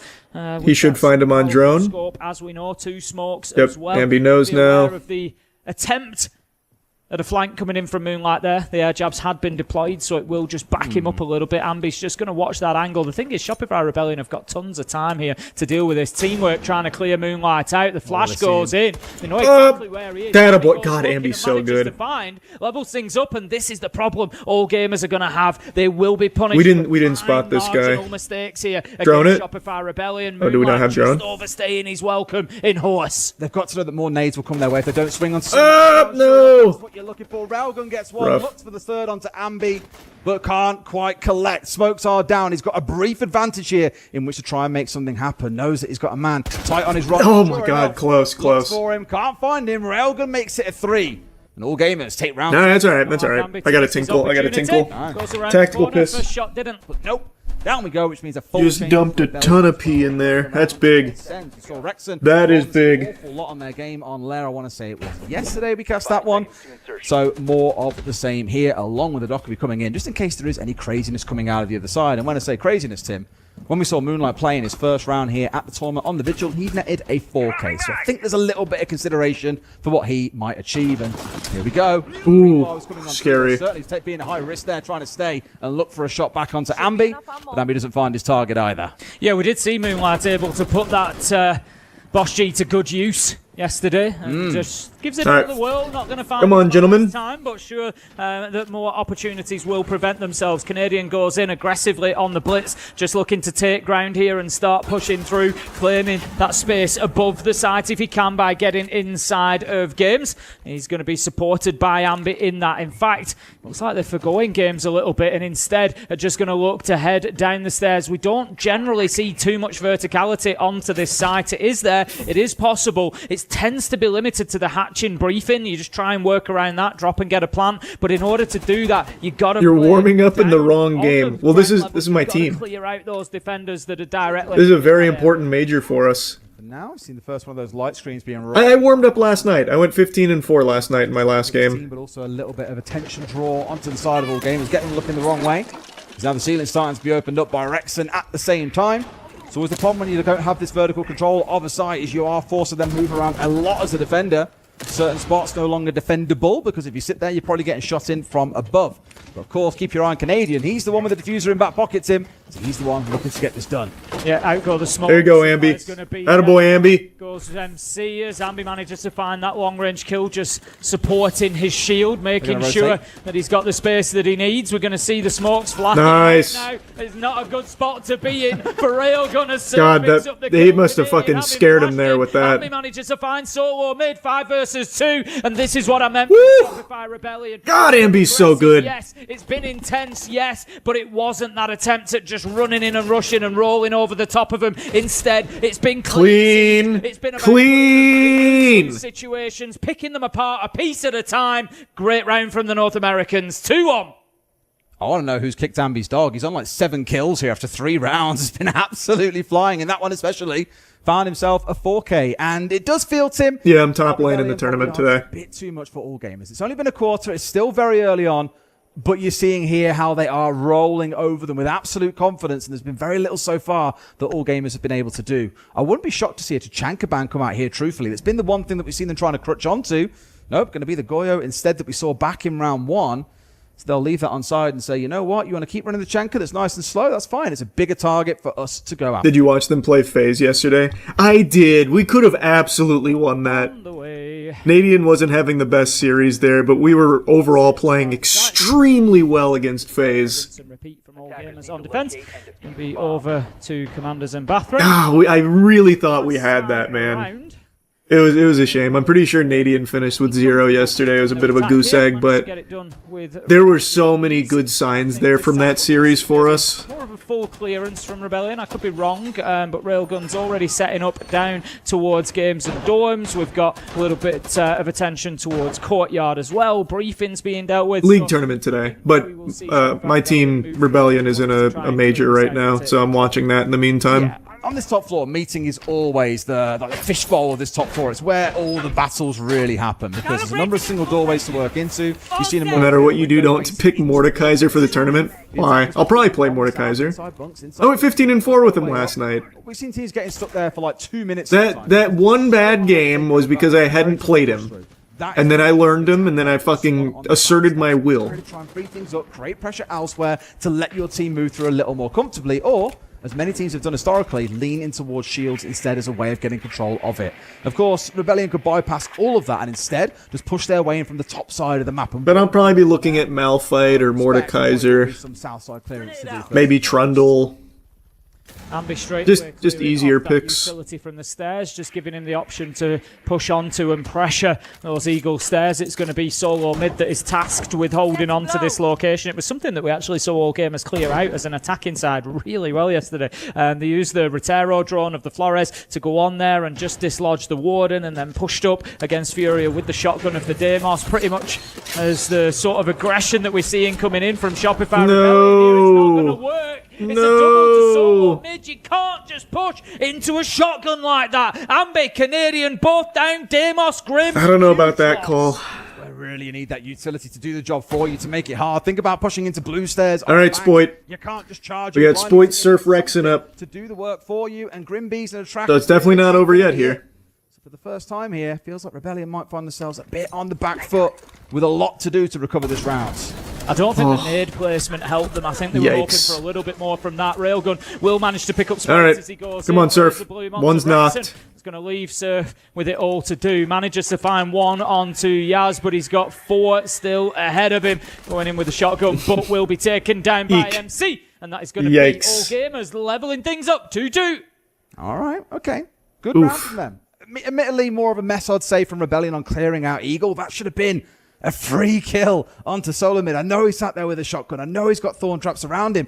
But you've got things like a Ying on side. There's so much you can do to punish him. But I think they found out late that he was sat there. They didn't assume that he'd be playing so aggressively around the bottom of it, and they paid. Why not Yorick? I'm terrible with Yorick now. I don't know what happened, but I'm just bad with Yorick now. As we often see with like newer teams, Tim, those that aren't as established, attacking is where you tend to see them fall down a little bit. And I think Rebellion here are thinking, look, if we can get 3, maybe even just 2 attacks, that'll be enough for us to completely shut things out on the Just go Garen, play it safe. Garen's always an easy, safe pick, yeah. I think, but I think they'll probably pick Garen, because I don't know everyone's experience level in the tournament. My guess is they'll go like brainless champions like Garen. To that bottom side, all gamers going to be going to bunks. So I'm thinking Malf, Mordekaiser, Trundle. So, briefing going to be important. Solo mids out there at the minute, setting up with the Thorn Railgun inside of Commander. Just looking to make sure that they've got this north side covered off and cleared. And the Shopify Rebellion don't have an easy time of getting into the map. That's the one thing you don't want to give people on Fortress, is an easy time getting. No, I'm not a team captain. I think he's doing Iron Players as team captain, which is fun. The round starts falling apart quite quickly. You got to fight them for that. Would be a little bit silly if you could very easily walk into a map called Fortress, Tim. I mean, it would kind of defy the name a little bit, wouldn't it? I mean, in my opinion, there's not really enough protection and security on this thing. They're just strolling in there and doing what they want a lot of the time. They're vaulting in windows. Certainly doesn't seem to go be Gangplank to freak them out. Exactly, yeah. Brother, I suck major ass with Gangplank. They can turn it back into a decent Fortress here in round 5. Leaning once again into that Chankra, suggesting. Let's go, Spoit. You win these. You see the red dot. You win these. Operator for all gamers to lean on. I think with the smoke being banned away, they're bringing it along as the alternative here. Probably smart. Option they've got to slow down the attacks of Rebellion. It's why you've seen them coming in at quite some pace. I think this round could be the same. Canadians on that shield still, and they've got the double intel operator. They're going to want to run at these boys here and not give them a chance to react. Canadians going to go straight into Horse on the blitz, getting aggressive and taking ground, as he's done with that shield so far. He's going to be joined by Ambi at the top of Central Stairs.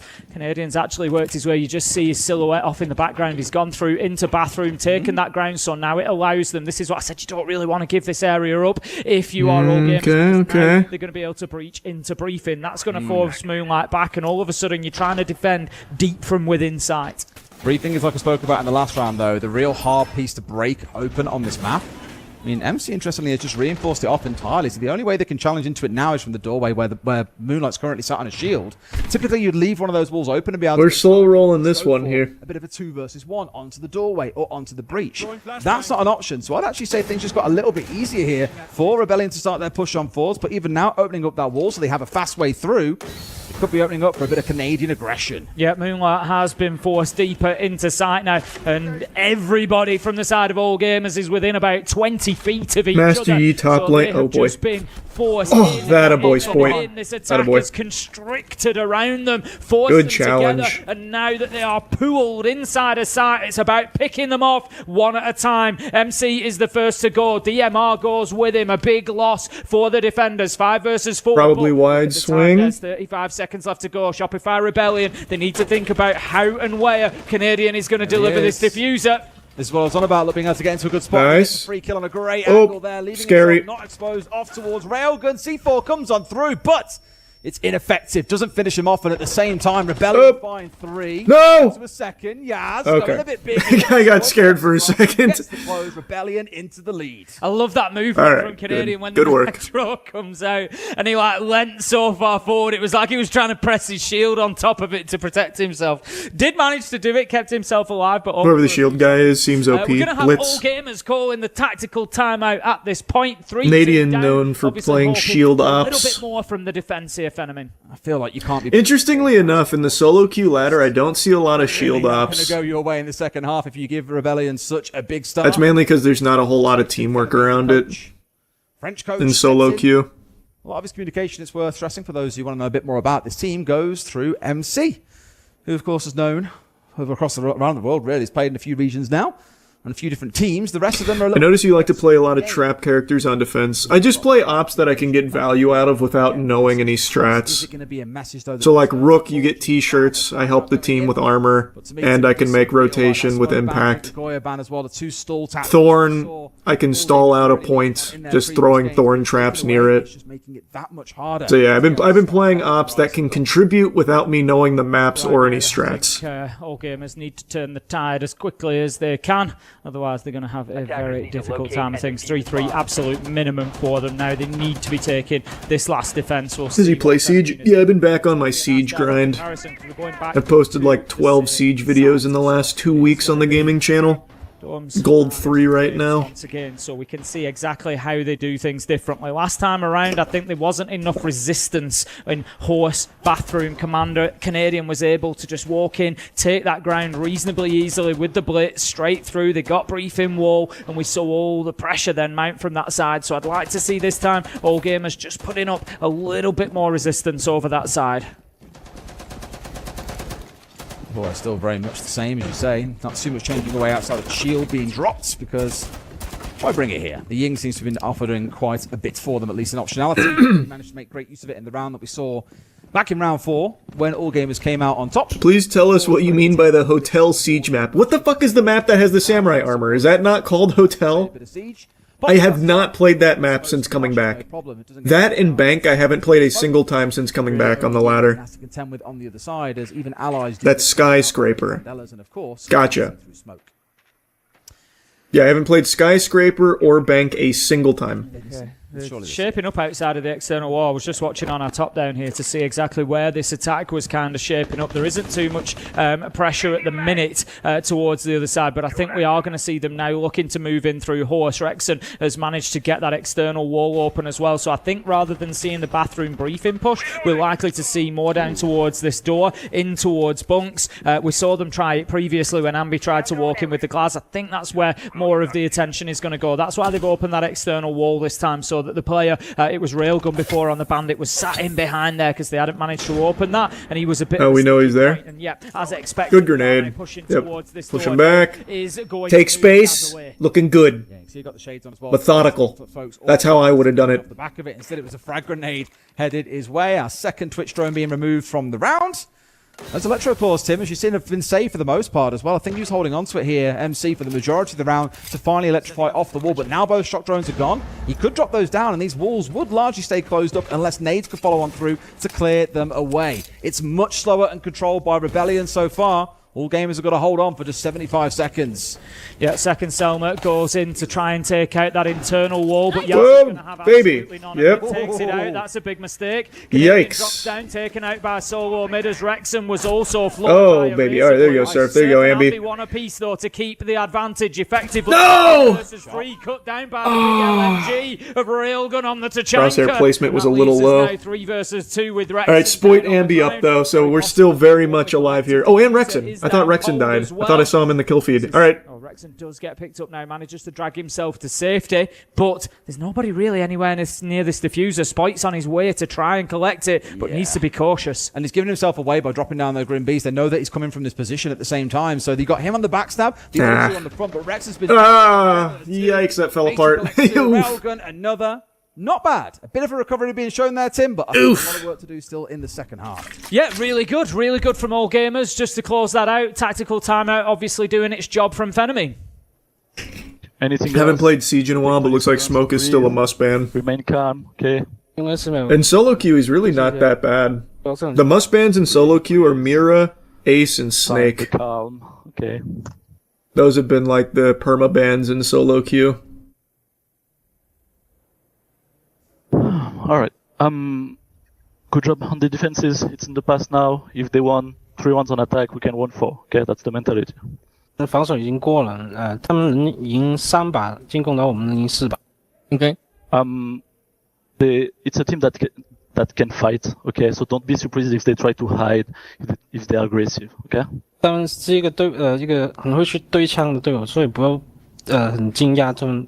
What do you think about the From Software new pirate game leaks? I haven't seen it. If we don't see there is much trap, okay, on the Courtyard draw, there is only like Denari.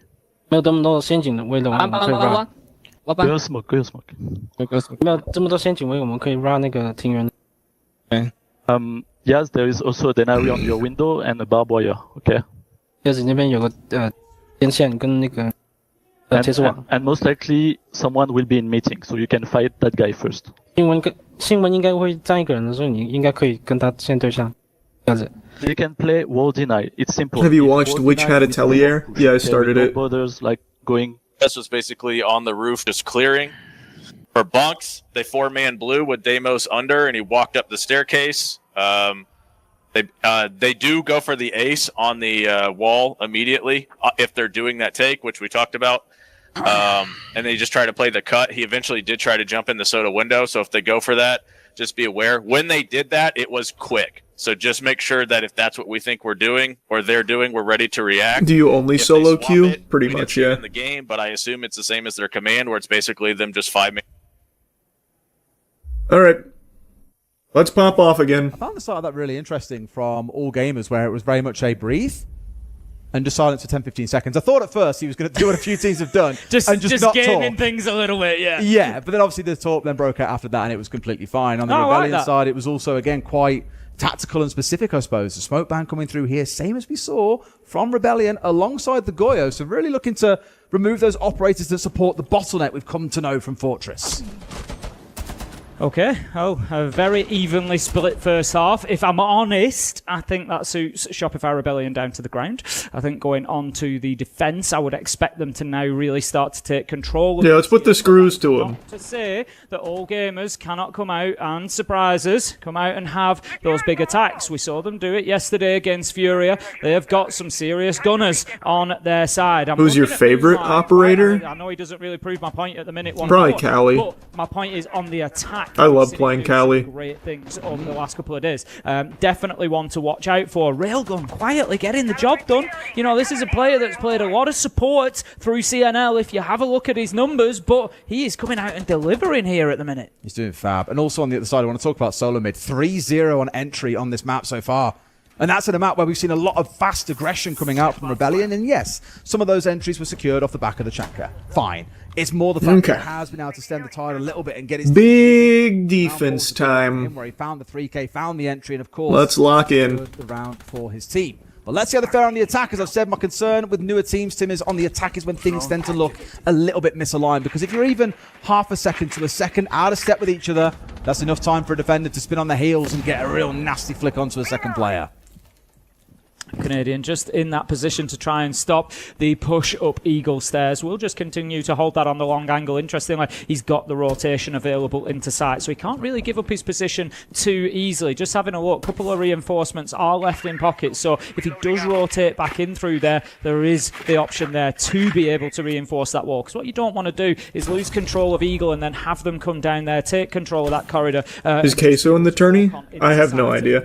He's kind of bouncing back in and out, as you can see here, but he has allowed, as you say, Moonlight to get up to the top of here, and you can just sit and wait for this fire to burn out for the time being. I did worry more fire would come and would see him burnt out at top Eagle there with Is he going to try and challenge that? About it. He'd have to run through more fire to get he just got droned. Oh, fuck. Run to his death, and no! A siege timing moment! Just as Canadian turns away. He saw the drone, right? And the big problem, there's now no opportunity to reinforce that wall. The breach has been done for All Gamers. They're in control of the area, so they can now push through and use that for access to site if they choose to. MC manages to pick up another with a headshot, 5 versus 3. I said that they might have attacks in the locker, Des, and they certainly do at the minute. We see Moonlight collected back up onto 20 HP, so we are at full effectively 5 versus 3.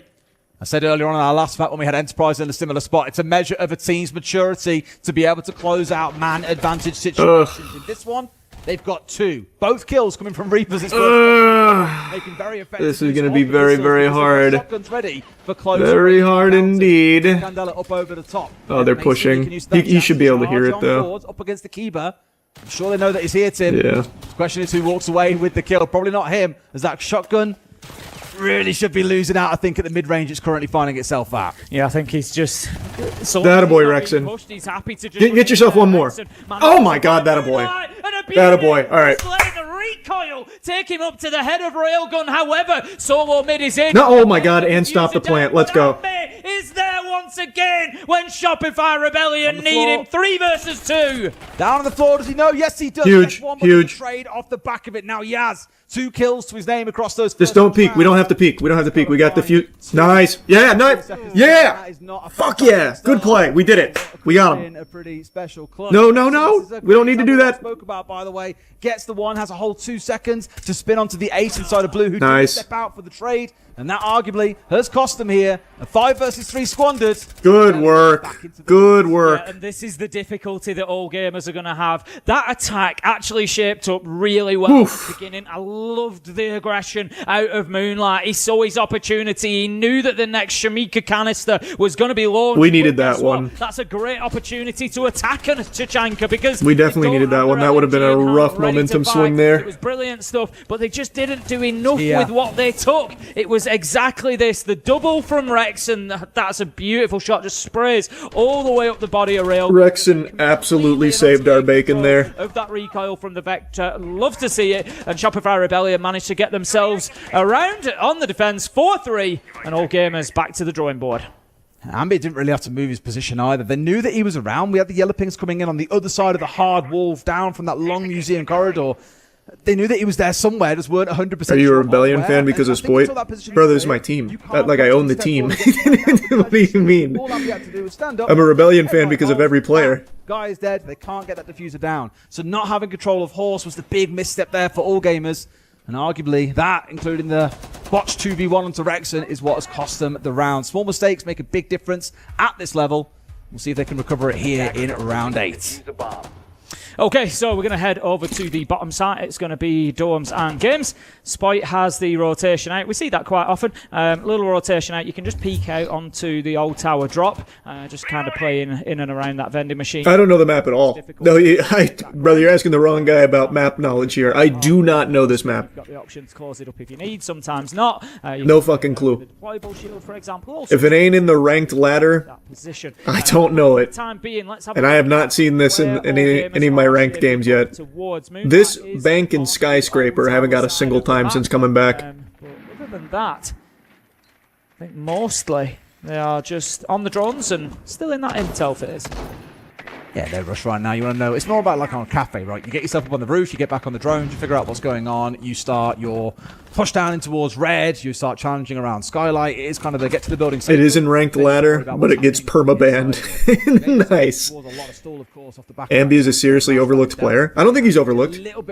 Pretty much everyone puts him in top 5 in terms of fragging. He is like a unanimous top 5 fragger in the scene. This time round, he's got it down in good time, and he's keeping the aggressors at bay.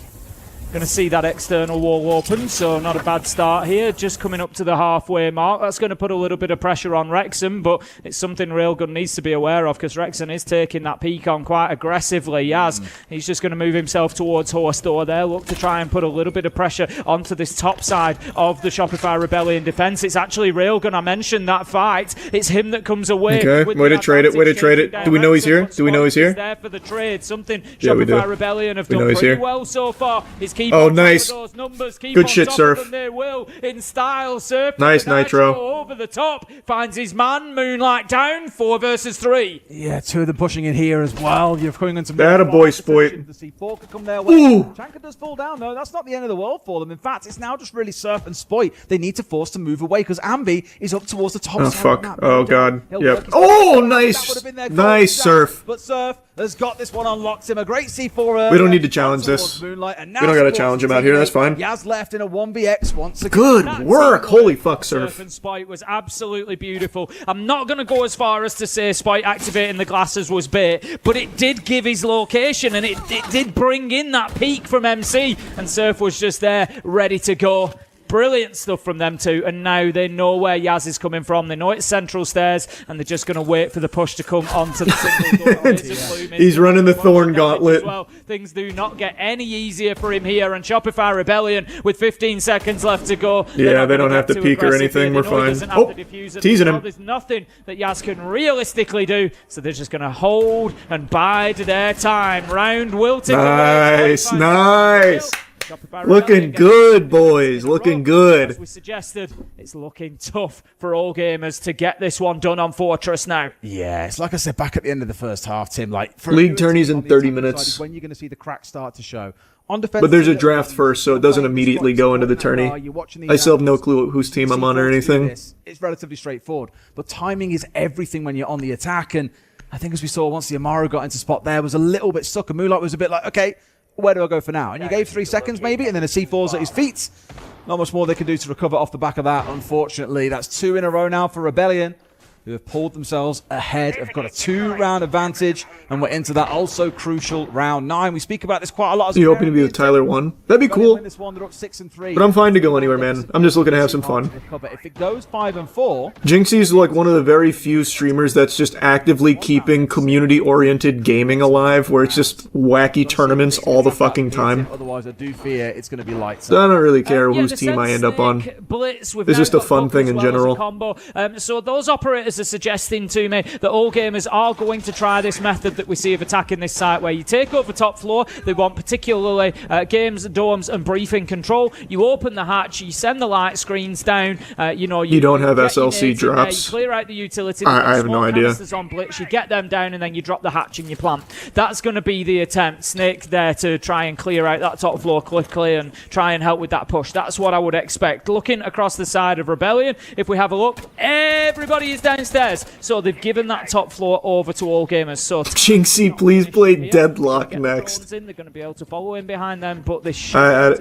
I think eventually he will. I don't know when, but I do see a world where he tries Deadlock at least. But they're a very efficient way, I think. For a guy who put fucking Clash of Clans in his like top 10 games of all time list, he is like the most open-minded gamer of that breed, where he's willing to try like a bunch of different things, which is cool. Himself away over in Old Tower. It's really going to be dependent on when Moonlight uses that scanner as to whether he gets spotted or not. Could be a real crucial Clash Royale, Clash of Clans, whatever the fuck. I don't know. Whether he's able to. I don't know Clash. His surf drops away. I think he was maybe spotted out by a drone. That's going to force him out, and that's great play from all gamers on the attack. They've now got complete top floor control. They need to keep some guns on it because they don't have a Nomad or a Gridlock to be able to hold off those flanks and make sure they don't get hit. But now they can get that book to work. They can open up the hatch and they can start thinking about getting some vertical pressure down into that site. That's it, yeah. Yaz can do an awful lot of work from here as well. There's still the one hatch they haven't opened up actually inside of briefing that you can see Canadians currently dancing around underneath. There we go. Just as I say it, it's opened up. Proper caster timing moment, that one, Tim. And with that done, they've now got 2 hatches they can drop through. Normally, you see the push coming in down the stairs where Solomid has currently got himself established. They'll look to work their way through, and same as we saw from Rebellion back in the first half, aggressing towards that site. Punish those who were sat a little bit out. I haven't really seen what we're playing here. Okay. All moved off site here, moved out. We had the vertical cam. I couldn't quite tell where we were. So we'll wait for you. Yeah, this is the problem with verticality on this site. If you're ever wondering why do we not see more verticality, why do we not just see these complete vertical approaches? It's because it is possible to avoid it inside a site. Light screen comes out, trying to get themselves down and established at the bottom of those stairs. Surf, he's going to continue to just hold his position here. Will be picked up by the Grimbees. That was a checkmate right there, unfortunately. 5 versus 4 now as all gamers start the push. He got a little damage in, so I mean, that's something. Scan coming in as well to that was just tough to play from. They knew where he was. They flushed him out. To push them forwards. Yeah, Moonlight's on the alert there. If he can distract them from behind here, and sure enough, that scan will have done a little bit of that job for them. This is when they can try and look. This could be a big pick here, Nadian. Careful, the Canadian is ready and waiting. Lets his man go by, though. Okay. Well, Ambi's fucking cleaning him up, though, which is nice. And that's a freebie. You've got to ask, why didn't he step up a little bit sooner? But here comes Canadian off towards the left, knows where his man is, and it's going to be a free kill for him. All right. We take those. That got weird. That got really weird. He's been in that spot, Tim. What's scary is they've got the entry 3 times in a row here. All gamers have, but have lost all 3 rounds. Yeah, a decent attempt there from all gamers, but ultimately... What an odd round that was, though. We take those, but that was weird. On that site, realistically, where you need to get down there and get... Yeah, I'll be watching the Rocket League Major. Watch party in the Rocket League Major. Particularly in a post plant. I watch basically all of our team's tournaments. From Ambi up on the top floor. He was that does include League. We had a rough year in League, unfortunately. So, despite all gamers looking like they were in control at this point of the round with 30 seconds left to go, when they started on that execute, they just didn't really have enough. I think, awareness of where everybody was inside of sight or ability to take them down. So ultimately, Shopify Rebellion hold on. Isn't it the first year for your team? It is our first year in League. The North American side, they're looking to move. Well, a year and some change, kinda. But still, yeah.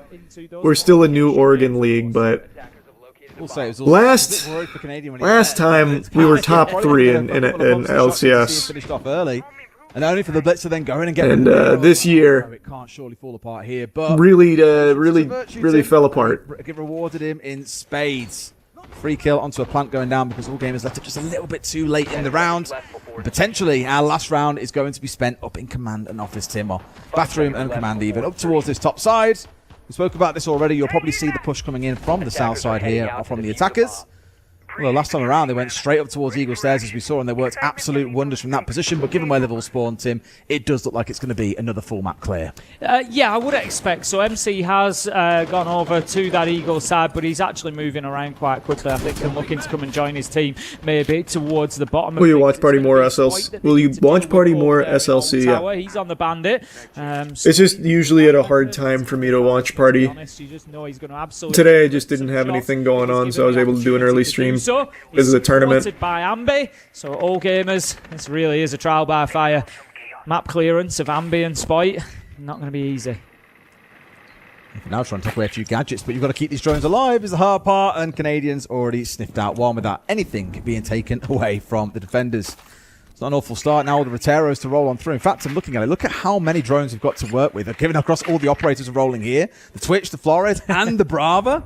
Robot Wars in there. It's a full drone lineup. We can see there Canadian was playing the rotate that I spoke about last time. If you remember, I said, they keep reinforcements in pocket so they can close that wall up should they feel the need to. Canadian has chosen to do that this time. So even if All Gamers do push their way into Eagle, there is going to be further work to be done. They're going to need Railgun up there. He is towards that side. You and the boys should try getting into WoW hardcore together. No, my friends play retail, and I only like retail. But I don't actively play World of Warcraft anymore. I haven't played in a while. A full-size hole, I can tell you that. There we go. Maybe he did it on purpose. Maybe he wanted it's new Chinese tech. Maybe he wanted like a funny-sized hole. I don't know. I mean, it has done. It's got that little weird head hole above it. I'm pretty sure it wasn't intentional, but we'll see. Attaboy, Ambi. Ambi's going to start things out. Oh, baby. The steamroll. Oh, wow. What the fuck? Literally. All right, hey, that seemed very casual. Good shit. An easy 7-3 dubski. Hello. You can find out what the talk key is by going to your keyboard. I'm not doing that. Hello. I'd rather just fish around for it, like I'm looking for a urinal in the dark. The last shooter I played on console was Doom 2016. And I hated playing the shooter on console. I used to when I was young, but then I switched to PC and there's no way of switching back now. I look like someone's grandfather trying to play a shooter with a controller in my hand. Controller for anal fissures. There's no winners in anal fissures, I'll tell you that right now. I saw. Damn it! Oh! I almost got my first controller kill. I don't know, I might only do one more round with the controller. This is just kind of embarrassing me. This just makes me feel bad. I'll switch off controller after this round. I just want to get one kill with it. That's all I want. Hallway. Just a single kill would be a triumph. Main door. Oh! Yes! That's a triumph, baby! Alright, I can unplug it now. That was huge! Oh, fuck! What was that? Someone's upstairs. No! Yeah, it's cash. Where the fuck? On me. Right in the corner. That's the second bomb site. Fuck, I need to remember these maps. I'll break all of them. I want them to feel the fear. I bet one's gonna come behind. I would. I'm a genius. Whatever I would do, I know what they would do. Because I'm the ultimate gamer. I can read them like a book. And it's a shitty book. Don't worry, boys. I saved us. God, my reflexes are nuts! Can the replay even keep up with this reaction time? So how does this work? Oh, okay. Gotcha. pussy. Check out this toss.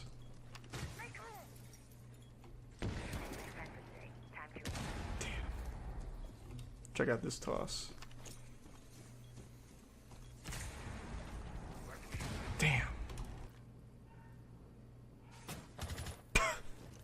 What? How the fuck did that hit him? Skylight. Skylight? Yeah, okay. Outplayed. Good one. Why do they keep going there? Oh my god. Do they not know that my reflexes are fucking nuts? God damn, these idiots, these fucking children. Do it again. One more time, I want one more. Feed me one more time. That's what I thought. Their parents just warned them. If you don't stop feeding Charlie, there'll be no food for a week. Actually, I want to try it. I keep wanting to get good at Blackbeard just because I really like his ability. But I just cannot do well with him under any circumstance. I always end up sucking the fattest butthole. Watch this prediction. I'll give him another like 2 seconds, and then Amaru's probably going to bust through that window. Well, there that goes. Gonna hang upside down right there and pop him right in the nose. Check this prediction. Yeah, watch this. Yeah.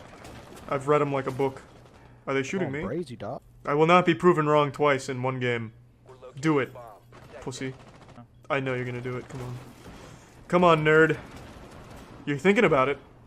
I will die standing right here looking right at that spot if I have to prove a point. It's coming. I know these ranked virgins. Come on. I'm gonna feel like a fucking prophet when he does this, though. Again. No!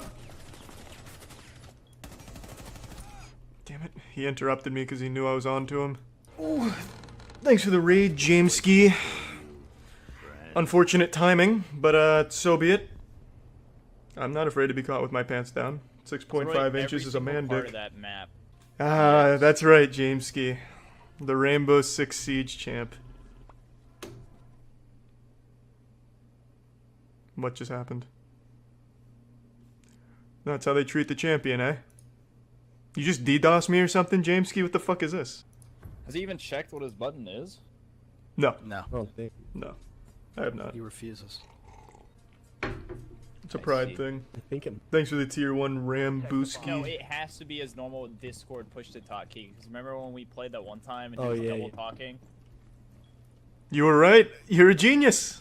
Holy shit. I am so fucking smart, dude. Nice. Yeah, nah. Alright. The comms are gonna stay cold, though. I'm not talking to you losers. Fuck you. I'm coming.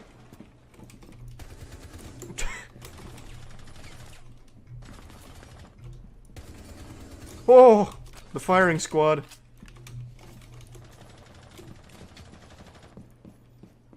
They'll never expect the old running away tactic. Oh, I'm a genius! An absolute uncircumcised animal. Do I agree with Scorsese's criticism of Marvel movies? No, he's just some old asshole. I like his movies, but that's like the epitome of a boomer attitude. I don't like it, so it's not even movies. Like, what a douchey thing to say. He's basically every 12-year-old on Twitter. Call of Duty's not real games. Over here. World of Warcraft's not real gaming. Oh, brother. Well, that's embarrassing. Pick me up, pick me up. There. That was sad. I don't drone, I use my instincts. Fuck. I'm not some turbo virgin who drones in Siege. That's unlucky. A drone would have certainly been helpful. Best weed maker? I don't know. I don't know any weed makers. Who are the big weed makers? Who's like the Microsoft of weed? Mike Tyson. Mike Tyson probably can't even smoke weed. I'll actually play tactically this time around instead of just charging. Enemy drone dropping for speed. That's unlucky. Bomb has been located. Oh wait, that's a bad guy. Fucking idiot. Forgot what team I was on for a second. There we go. Nice shot. Now I'm popping off. See, this is easy. Lambs to the slaughter. He's on B in the back corner. Oh, I'm a fucking greasy animal. Oh, call me a cam girl because I'm feeling myself live right now. Holy lord. What's up, nerds? Oh. They'll never expect that. Fucking idiots. Pranksters are more hated than the common cold, but for the longest time there was always one prankster people would say bucks the trend of just going out and harassing people and actually does like clever, fun pranks that are both enjoyable for viewers and even the people who get pranked usually end up laughing.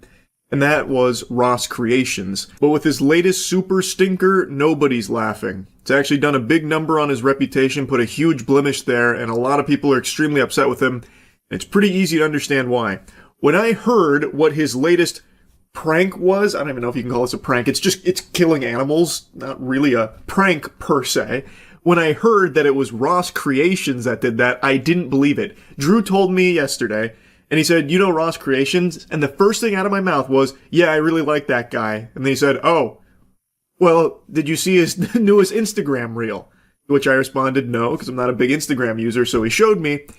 And it's fucking baffling that he thought this was somehow a good idea. Oh, what do we got here? A possum. You are going to Mars.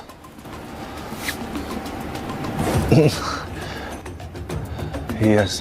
Oh my God! Bam! He just walks away. Oh man. Hey pal, you just blow in from Stupid Town? The possum doesn't just walk away, it is limping away, most likely to go die an agonizingly slow death from all of the internal injuries it has suffered from being launched fucking 50 feet into the air, because Ross Creations wanted to LARP as Kraven the Hunter here and just blast possums into space. I think his brain went to Mars. Like, I don't know what he thought would be a slam dunk with this video, but it is shocking. He just shows animal cruelty. You can even see in the community note, it literally just lists out the penal code here. He's in Florida, much like me. It is just textbook animal cruelty. Possums aren't even really pests either, by the way. Only like farmers consider them pests because they do like go after like eggs, chickens and stuff like that. But for just an average, just ordinary person, possums aren't really pests. In fact, they actually do a lot of pest control for you. So him just targeting possums to launch and kill them is unhinged. And believe it or not, I actually saw some enlightened Redditors in the comment section trying to educate us plebeians that possums can actually tank this.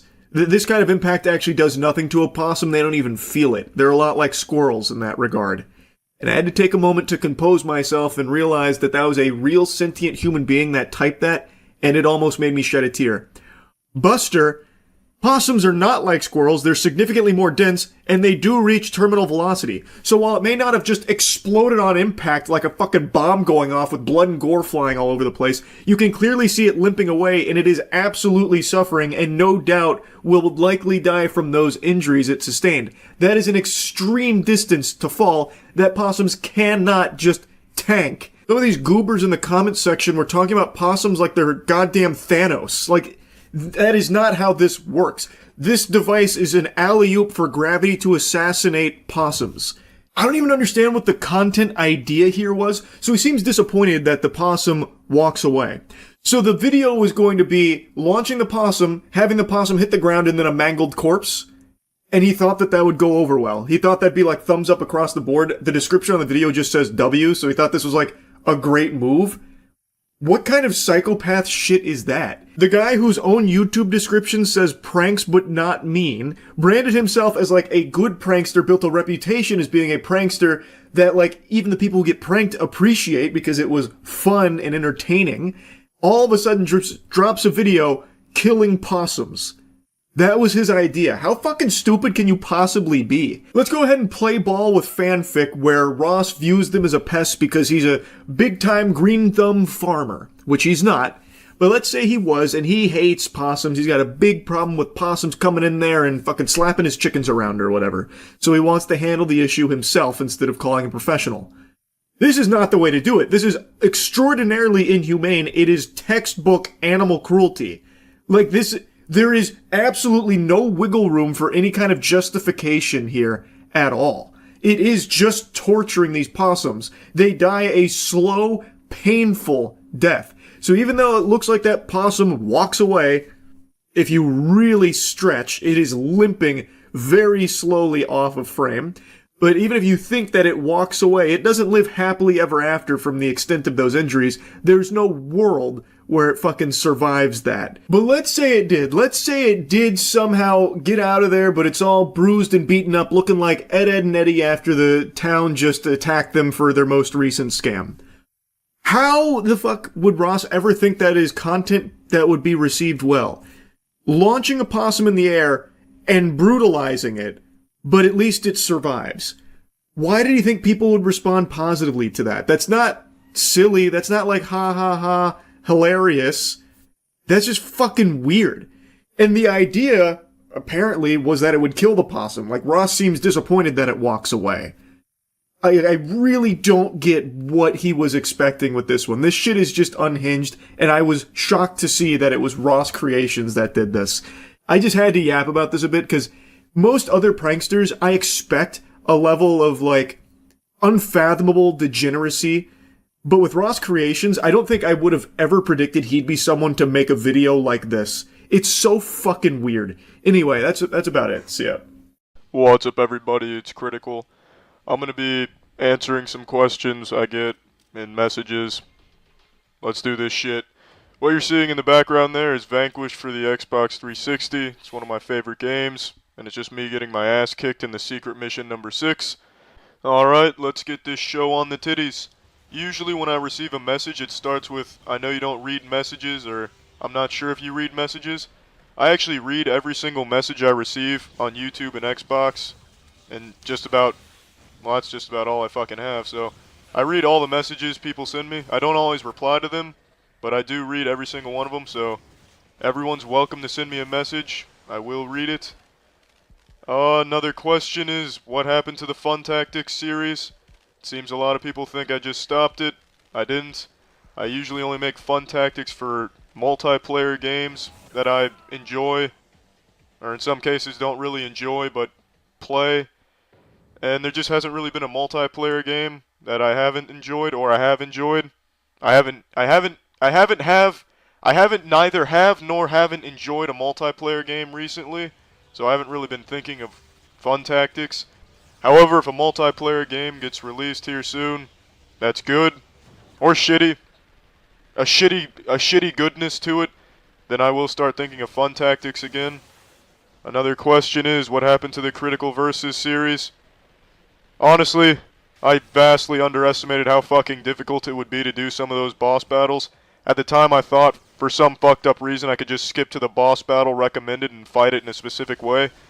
It didn't factor into my stupid fucking cranium logic processor that I would actually need to go through the game in a very specific way on a very high difficulty just to fight one boss on a very fucking strict regimen. And that was just way too fucking difficult, so honestly, I don't really see doing that again, because that's just really fucking difficult. Another question is, do I take suggestions? I do, and if you want to suggest anything like a game, or just suggest anything really, send it to me in a message. I will read it. Alright, I'm just going to answer these next two questions at the same time. Why am I not a partner, and did I go through with the charity idea? Last year I posted a video saying I'd like to get partnership and give all the money to charities, and I went through with it last year and I'm still doing it, and I will continue to give all the money to charities. So I am a partner now, and all the money goes to charities. I set up a Twitter account that shows the monthly donations. That Twitter account is Charity Critical, so you can go there and see the monthly donations if you give a shit. Now the next question is one I really want to expand on. The question is, why do I like titties and nipples so much? Now to answer this question, we need to thoroughly examine humans themselves. What is a human if it does not have a titty or a nipple? It's not a human. As simple as that. You see, when titties and nipples collaborate, they form a flawless entity. On a woman, the titties and the nipples are flawless.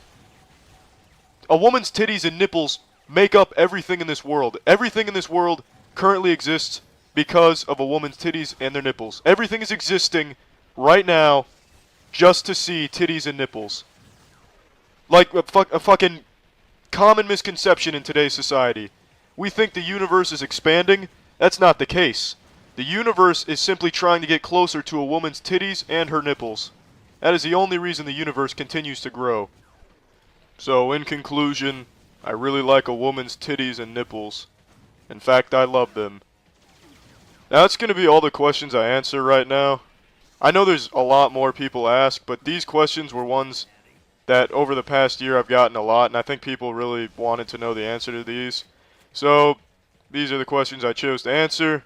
I know that I've taken a lot of shits. Actually, I shit a lot every day, so that's splendid. Alright, well, see ya. Crazy week for clowns making absolute fools of themselves at sporting events in the stands. We had the Polish millionaire CEO who stole the hat from that kid, and now, I'm sure a lot of you have already seen the clip, we have this Karen at a Phillies game steal a baseball from a kid. Now, I haven't used the word Karen in a while. It's been many moons since that's left my lips. It's nomenclature I've retired. It became too oversaturated and started losing its meaning. But come on, look at her. It's like she was made in a lab to be a Karen. It's like if Meat Canyon made a caricature of a Karen. She just epitomizes the meaning behind the insult. Like, it is hard not to refer to her as a Karen.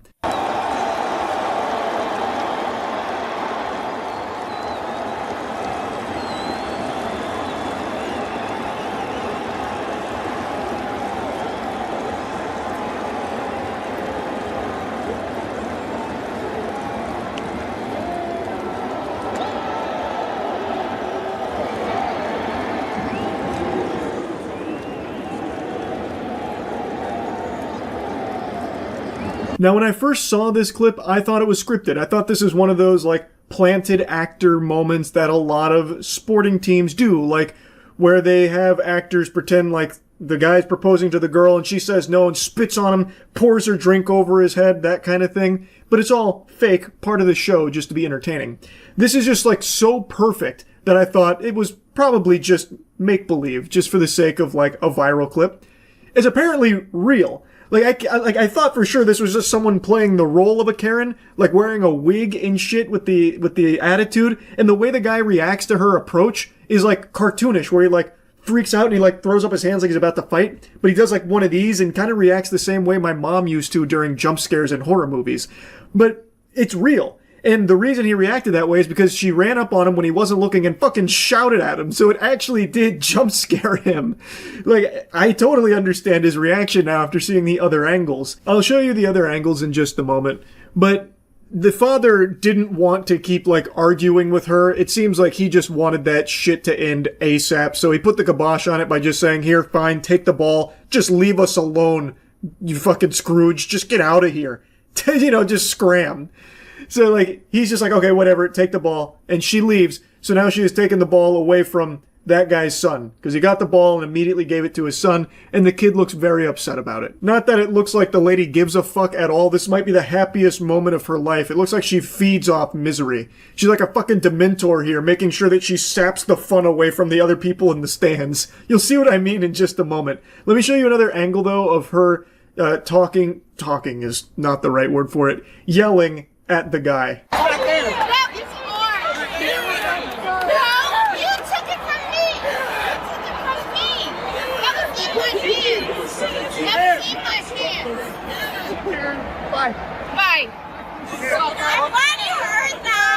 God, the voice of a banshee. She is screeching at him about how he took it from her. So she is claiming that when the ball was hit into the stands, she had her hands on it first and he ripped it out of her paws. I decided to break out my monocle and cosplay as a detective here, seeing if I could find evidence to support her claim that she had it first and he took it from her hands. So I decided to walk it through state-of-the-art technology and put it into slow motion here, so that way I could try and analyze the footage to see if I could find any proof of the claim. but unfortunately there are no conclusive results because the individual in the green shirt in front there blocks it, which kind of like censors what happens. But trying to activate my mind's eye here and like try x-ray vision, it looks like she and the guy next to her do actually like get close to the ball.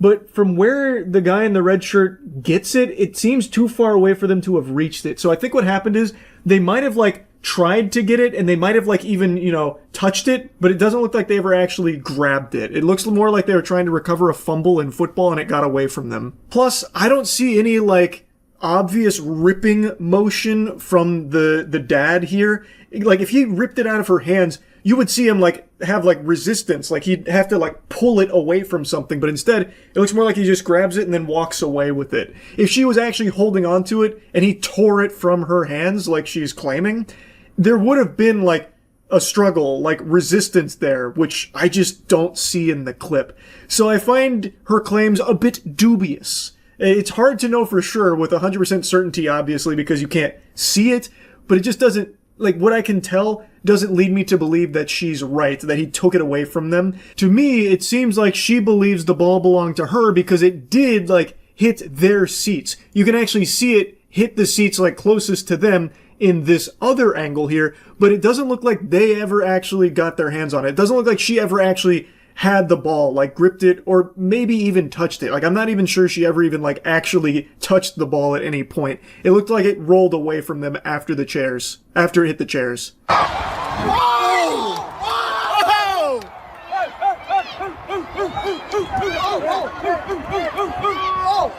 asshole! You fucking asshole! Hey, get out of there!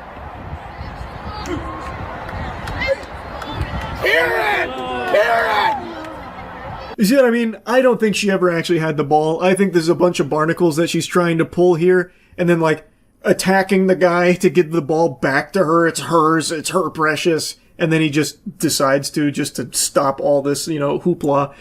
Which actually ended up being a really good decision because his son got more than just a baseball. The kid actually did get to go get a signed bat from one of the Phillies players. So it ended up working out really well there. And now this lady just has a ball that's got a lot of like fucking cursed energy on it now from this absolute fucking diabolical display that she put on. Now, I would like to show you though that she doesn't just take out her wrath on this father here. All the people around them were making fun of her for it, so she went, like, up into some other guy's face yelling at him.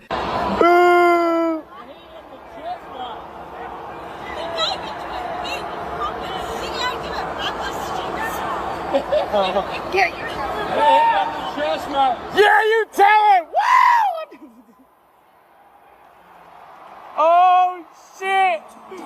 I had to cut the audio from this part here because of a song that plays during it, but she gets right up in this guy's face barking at him.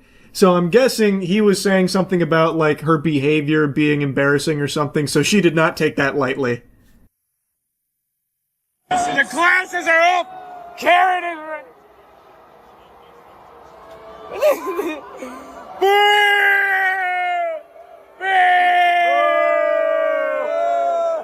Yeah! Wow! Bill! You fucking idiot! Put your glasses on! The guy filming this had me giggling when he went full Adam Sandler there at the end.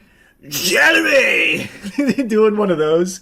But yeah, everyone around them that saw this happen is now making fun of her. And she's very upset about it, so she literally goes into that guy's face, like, hooting and hollering, and then she's like, bragging about, having the ball now, this and that. So she seems pretty insufferable.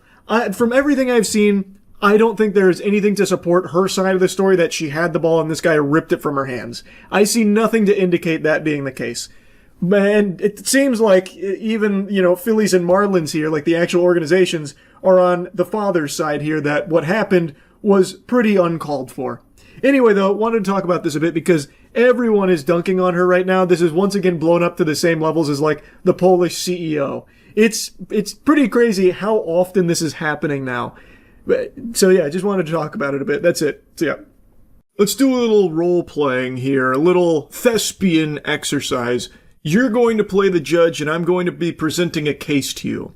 It's the case of a university student being caught red-handed with over 100 videos on his phone of him secretly filming women using the toilet. He was even caught in the act filming a woman using the bathroom. And now I present to you this irrefutable evidence where there is no wiggle room for some kind of alternate explanation. There is no way to weasel out of this being him filming these videos without permission, non-consensually, in a private setting, the toilet. Now, I, as the fun-size lawyer, present to you this case. What do you rule? What do you think is punishment that fits that crime? I would wager a guess that if you've got all your marbles about you, you would rightfully say that jail time is in order for a perverted, unremorseful freak like this. Now, what if I told you this drama exercise wasn't all make-believe? This is a case that just unfolded in Australian court, and the judge ruled that the punishment for this individual wasn't jail time. It was a very stern, hands-on-the-hip wiggling of the finger saying, now don't do that again. He secretly filmed women inside toilets and showers, but Barefoot Cow doesn't appreciate the camera being pointed at him. Mr. Cow, why did you upskirt women? The Melbourne University biomedicine student, originally from Vietnam, walking from court on a community corrections order. How peculiar that the guy who was addicted to upskirting women and taking non-consensual videos of them using the bathroom doesn't like to be filmed himself. Well, isn't that just the strangest thing? So this is 23-year-old Bao Cao. He is a biomedical student in Australia, and he was caught with over 100 videos of him secretly filming women in bathrooms. They mention like shower. He was caught in the act of filming a woman using the toilet. That's how they actually apprehended him. She noticed that he was secretly filming her while she was on the toilet. He was apparently holding his phone close to the wall, and she took notice of that, alerted security. They came in there and actually caught him red-handed here. Also, according to a couple articles, this is apparently not even the first time that he's had a run-in with the law for identical issues here.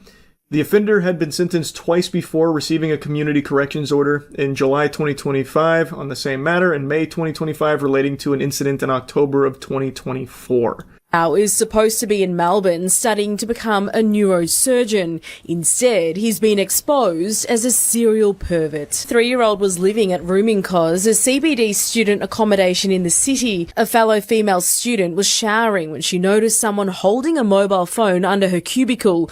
It belonged to Cow, and he was arrested soon after. Police then discovered hundreds of secret images and videos of young women.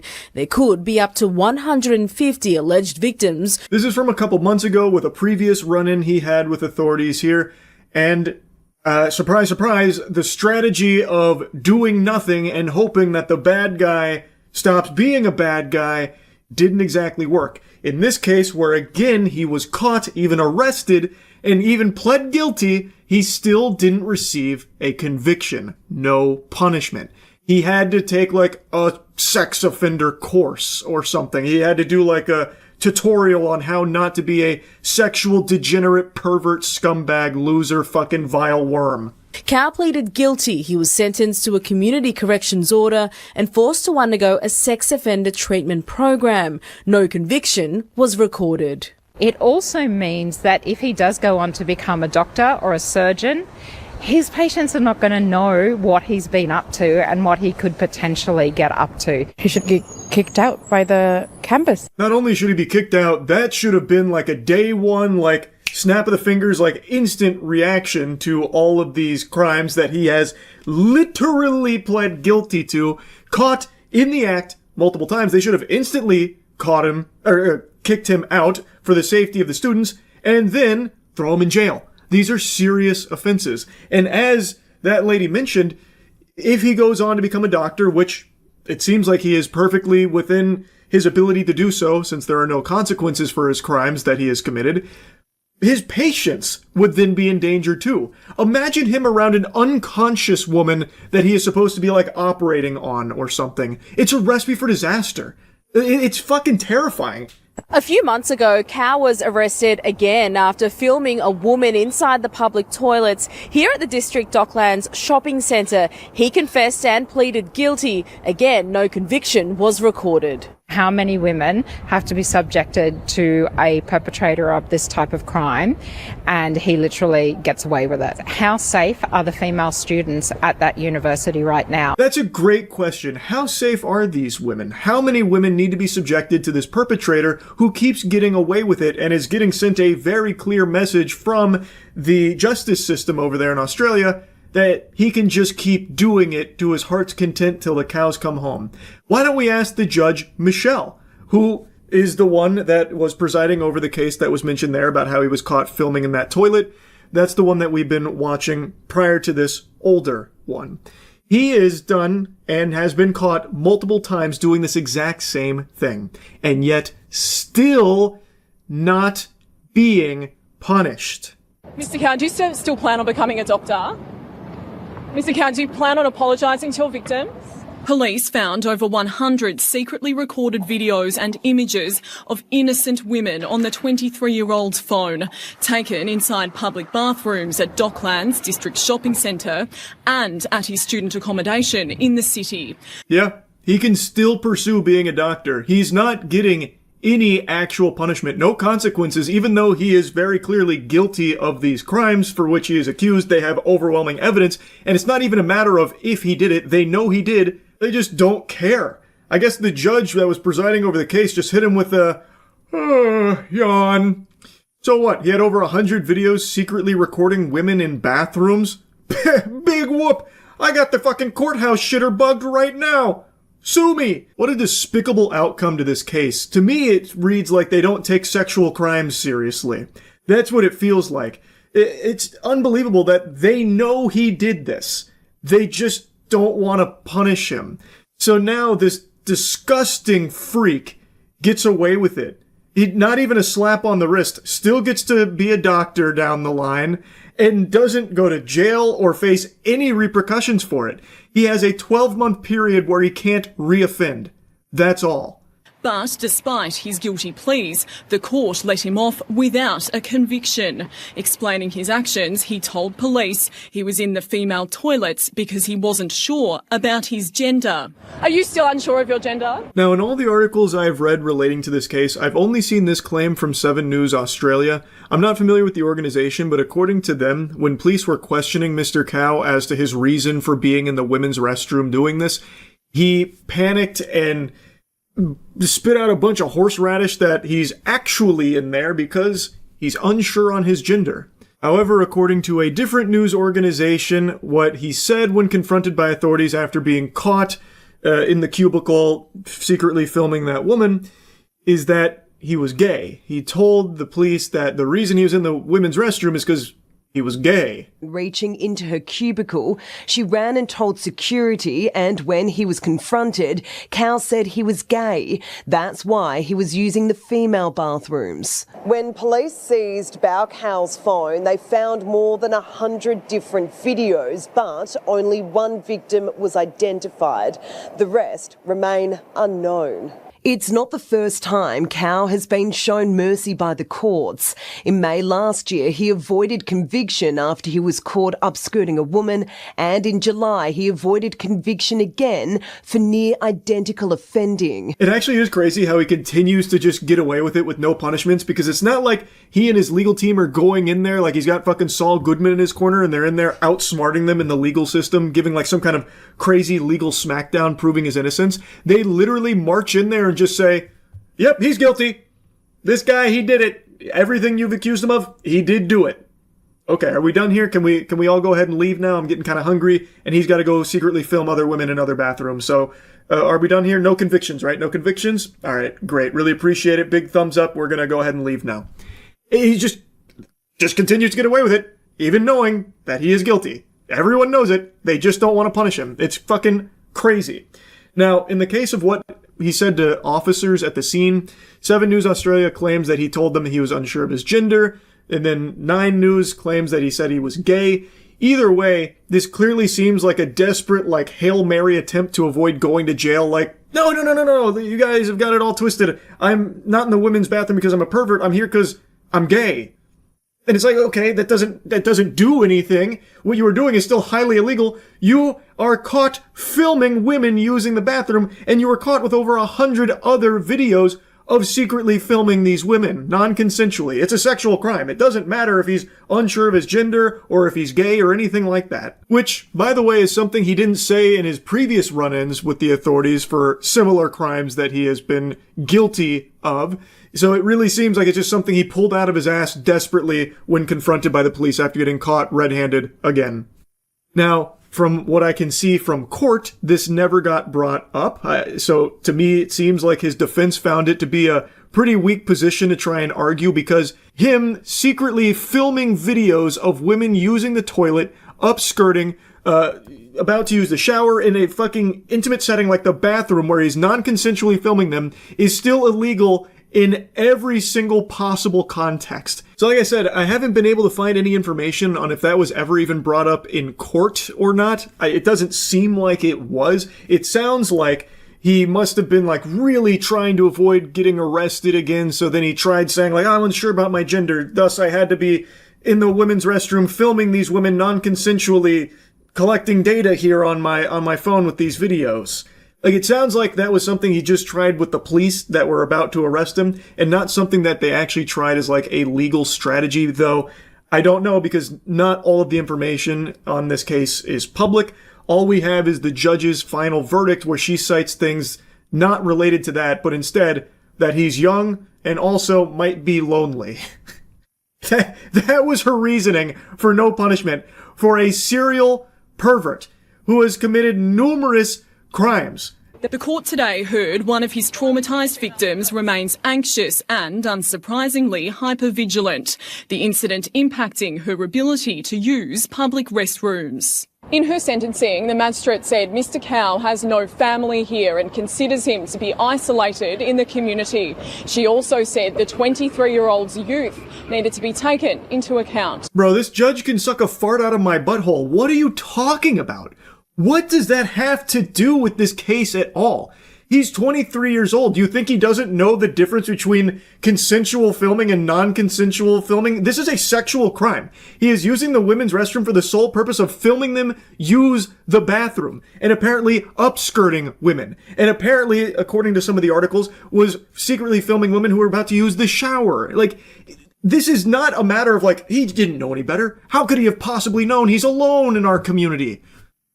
What are you talking about? There's plenty of people in the world that are alone right now that don't do this degenerate, disgusting, criminal shit. And the message that the court is sending to the victims here is just gross. Literally giving the victims one of these right here. That's the gift from the judge in this case. Over 100 videos of victims that, again, they know the guy is guilty. They know that. They even say as much. And then they just don't do anything about it. They let him get away with it. It's not even like the, like illusion of a punishment. They don't even try and pretend like they're punishing him. They're even just trying to garner sympathy for the guy, saying like, oh, well, he's alone and, well, he's only 23 years old, so we have to make sure we take that into account. So I think what makes sense here is that 12 months, just don't do it again and we're good here. Then all is squared. The victims got no justice. So, like, they read an impact statement from one of the women who was filmed by Cow here, and she's talking about, like, how it actually really traumatized her. And I imagine many others probably would feel the same if they found out that when they were using the bathroom, there was some secret fucking evil weirdo in the stall next to them filming them the whole time in order to jerk off to it. Like, I'm sure many people would feel extremely upset and uncomfortable by something like that. And then, on top of that, after they catch the person responsible, they get away with it. And not only do they get away with it, they try and play like a sad song on the world's smallest violin for the guy, not for the victims. They don't do anything for the victims to try and get them justice or anything. It's no compassion for the victims of a sexual crime blows my mind here. And the judge, Michelle, even had the gall to say, like, the women deserve to feel safe in this kind of area, you know, an intimate spot like the bathroom. Which is why I'm ensuring that this guy does not go to jail and does not get punished. We'll have a 12-month period where we ask him to maybe just stop, pump the brakes on that filming women secretly in the restroom business. That ought to make all these victims feel better and feel safe again. It's crazy, man. It blows my mind. Judge Michelle really dropped the ball on this one. I think there needs to be a follow-up investigation here, but that's... Maybe I'm on the crack pipe. I just feel like justice wasn't exactly served. No convictions, even though this is not the first time he has faced this. He continues to have a 100% win rate here, and even all he does is just plead guilty, and they just refuse to punish him. It's not like he's going in there and outsmarting them or something, or proving his innocence or anything like that. He just goes in there and just like, yeah, I did it. Okay, can I go now? Are we done here? Like, oh yeah, we're done. No conviction. Don't worry about any of that pesky nuisance stuff. Don't worry. Go about your day. Keep studying. Can't wait to see you as a neurologist out there and all that stuff. It's mind-boggling. It really is crazy. I had to yap about this when I learned about it. That's really about it. So yeah. Man, I haven't had a giggle quite like the Afro Man trial has delivered. I have been getting tickled all day watching this trial and catching up with what I had missed previously on Dragon Ball Z from yesterday in the trial. It's just concluded, spoiler alert, Afro Man completely won. And I mean, it was a complete victory here. He got him with the Mortal Kombat fatality in the courthouse here. The fucking police officers that were suing him are licking the toilet bowl clean after he shit all over them. I'll show you the clip of the ruling in a moment here. For those that don't know, Afro Man's house was raided a few years back under suspicion of kidnapping and narcotics. They found nothing. It was a complete sham. It was a load of barnacles. And Afro Man had security cameras set up on his property, so he caught all of this on film. And so he started to use some of that footage to make music, insulting them, ridiculing them, making fun of them, turning this misery into some boner jams for his art. And the officers that he has made songs about and made fun of got really upset. They got super sore about it, so they filed a defamation lawsuit against him. And the lawsuit has made it all the way to court, and now it's settled, but we got to witness what has to be one of the most entertaining court cases ever broadcast. In my opinion, I fucked his wife doggy style. He said it like they were facts. I don't know how the jury just didn't erupt into laughter numerous times throughout this case. There are so many moments just like that. So he has made a lot of songs and a lot of clips all about this raid and making fun of these officers. And I can't believe at no point throughout this process did the officers think, this is a bad idea. More people are going to find out about this. And that's exactly what happened. Huge Streisand effect here. So many people are learning about Afro Man and the new songs he made about these officers through this defamation trial that's gone to court. So now the songs are blowing up all over again. So will you repair my doors? Over 9 million views. Lemon Pound Cake is probably going to start charting on fucking Billboard at this point. This one's going nuclear right now. And it's in part a large thanks to these officers being such fucking bumbling, drooling imbeciles that they actually tried to sue Afro Man for defamation because he hurt their feelings through making fun of them in these songs. I gotta tell you, sports fans, if the officers were upset before, they're inconsolable now. Unless they have a humiliation fetish, they're probably not feeling too great about how this one's gone down, because everybody is making fun of them even more so now. And honestly, this whole case is fucking ridiculous. Anyone should look at this and obviously not be on the side of the officers here, because this is so absurd. Really, Afro Man said it best while in court. Fact, they never should have came to my house in the first place. Fact. If they hadn't came to my house, they wouldn't have put themselves on the video camera and in my music career. All of this is their fact. All of this is their fault. And they have the audacity to sue me. These people and you are the predators and the victim at the same time. So what they did, searching your house, gave you the right to do everything you Under the circumstance that I got freedom of speech, after they run around my house with guns and kick down my door, I got the right to kick a can in my backyard, use my freedom of speech, turn my bad times into a good time. Yes, I do. And I think I'm a sport for doing so, because I don't go to their house, kick down their doors, flip them off on their surveillance cameras, then try to play the victim and sue them. Amen. All right, I think that about sums it up. he has the freedom of speech to make fun of these officers. They are public officials. They went onto his property, breaking his shit, apparently even disconnected some of the security cameras, which I feel like that should be completely illegal to disable, lawfully put up security cameras around one's own home. I think, and it seems court agrees, he was well within his rights to be making fun of these officers and using the footage of that raid in the subject of his songs, making fun of them, joking around, whatever he was doing with that music, using them. There should have never been a defamation case that went this far in the first place, but the fact that it did was a fucking slam dunk for comedy. So, let's dive into some of the highlight moments here from the court case. So, you're claiming that is the defamation with your wife? Mr. Walter. You're solely being painted in a false light due to Mr. Walters saying he had sex with your wife. Mr. Walters does have sex with his wife. Mr. Foreman doesn't. Good catch on that. Yeah. So you're claiming that is the defamation statement is that he said he had sex with your wife? Yes. Okay. And that's painted you in a false light? It's caused tremendous pain in my life. I'll get to that. We have to go through false light first. So does it paint you in a false light? Yes, that my wife is cheating on me with Mr. Foreman. But we all know that's not true, correct?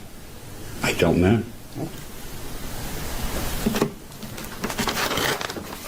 Fucking plot twist of the century. Game of Thrones writers could never. The subversion of my expectations during this segment cannot be overstated. My jaw was on the floor. So, I was already kind of giggly, kind of kicking my feet in my little chair when he was like, listen here, bub.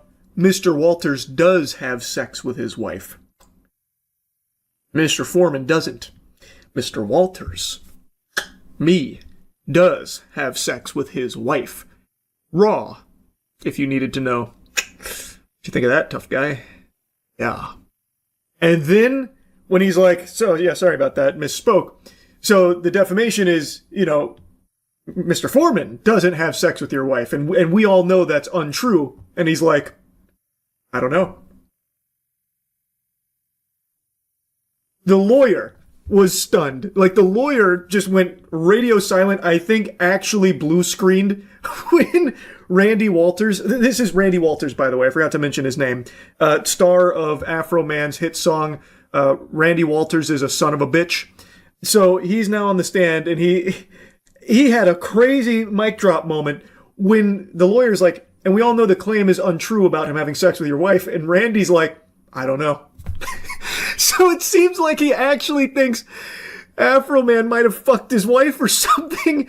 So now he's on stand, and it only gets worse from here. It looks like he starts to get angry at his wife about the claim.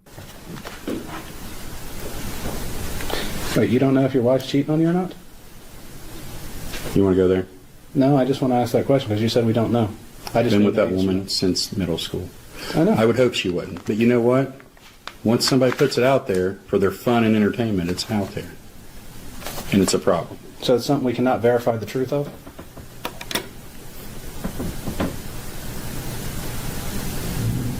Is it a thing that can be verified, true or false?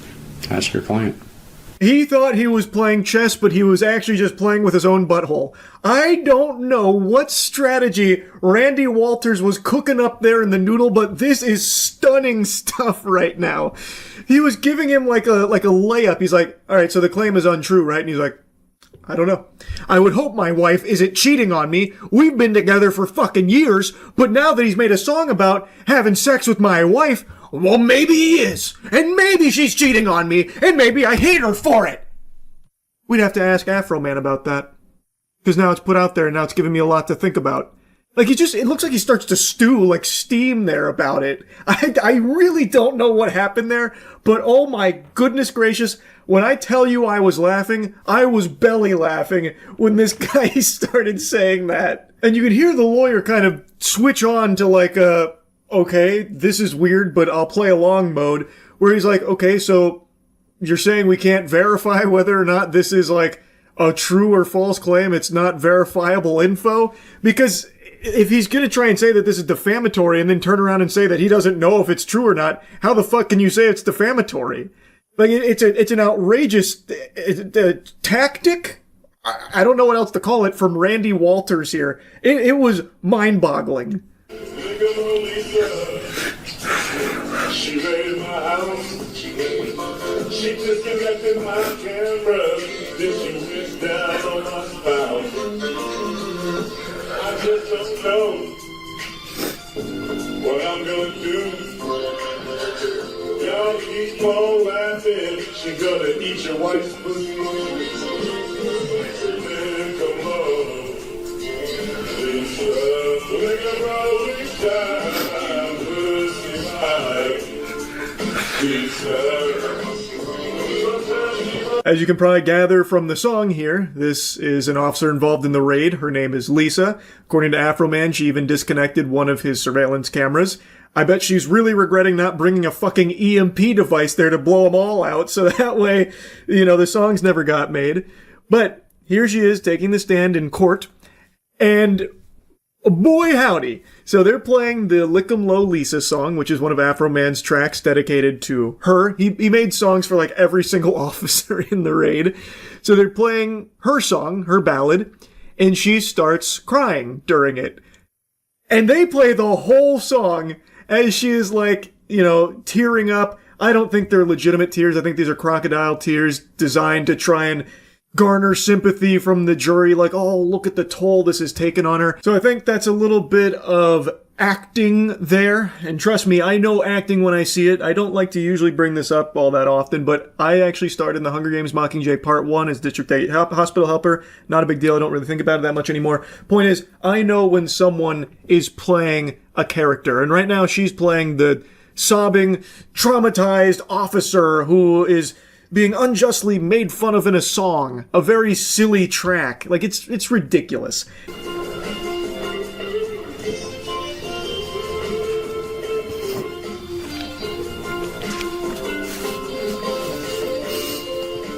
They play the whole song, too. They sit her right there like it's a fucking Fine Bros React segment, and they make her listen and watch the entire thing. I don't understand why, to be honest with you. I feel like he probably could have just played like the first minute, maybe minute and a half, and I think the message gets across. It's a song making fun of her. Talking about like how Lisa eats a lot of pussy and, not taking her job all that seriously.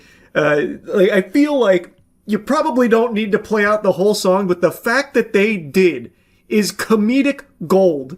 So the cameraman even pulls off it there for a little bit just to show like the whole scene in the courtroom. And I'm very curious what the jury was doing. Like maybe they were stomping their feet and snapping their fingers to the track because it kind of makes you want to groove a little bit. It's got just like a real like classic feel to it.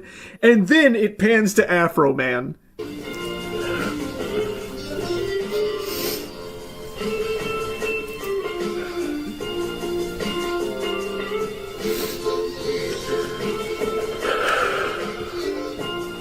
Somebody give this cameraman a raise. That is incredible camera work right there. As you can still hear Lisa sniffling and trying to get more tears out, it pans to Afroman as the song is still playing, by the way, and he is just sitting there staring a hole through her. He is just unflinching, just staring at her. I erupted into laughter with that camera pan to Afroman. And now, it doesn't stop there. As she's still on the stand, they didn't just play the track or anything. They also just started playing some clips that he made making fun of her. Almost as like a non sequitur. They just kind of pull it out of nowhere. Like, can you pull up another insult here real quick? This the jury's gonna love this one. Go to the next one. Which number is this? Number 21, and it's a video. Lieutenant, look at Low Lisa. Stop looking at pussy back there. That's your problem. You always look at pussy and you don't even know how many pussies you've licked. You don't even know how many video cameras you've disconnected. What number? That was 21? Yes. Did you see that video when it was posted? Yes, sir. Let's go to the next one. Yes, next one, please. They got a whole folder here to go through. They got her posted up there like it's a Comedy Central roast. They don't even, like, go in there and really talk about it all that much. It's just... Did you see this one when it was posted? Yes, Your Honor. Did you make sure to leave it a like and a thumbs up? Did you leave a comment as well for engagement? Okay, just checking. I'm gonna be honest. Like, I get why it's there, trying to show, like, you know, he's insulting her a lot or like defaming her by making fun of her a lot. But like, these are just short clips of him taking the piss. He has a right to do that. Like, all you're doing now is just showing a bunch of insults directly to the person being insulted and maybe making some people on the jury laugh. Like, truly incredible strategy, I've got to say. Again, like, all of this hoopla with the defamation lawsuit from the officers have done nothing but further humiliate the officers and put a bigger spotlight on it. Sean, you were called Officer Poundcake by Mr. Foreman? Multiple times. You received hundreds of pound cakes at work from different people. Okay. And the context of that name comes from a music video that Mr. Foreman created, correct? I don't know where he got it at, but you'd have to ask him that question. Okay. Well, I'm going to play what's marked. Okay. Okay.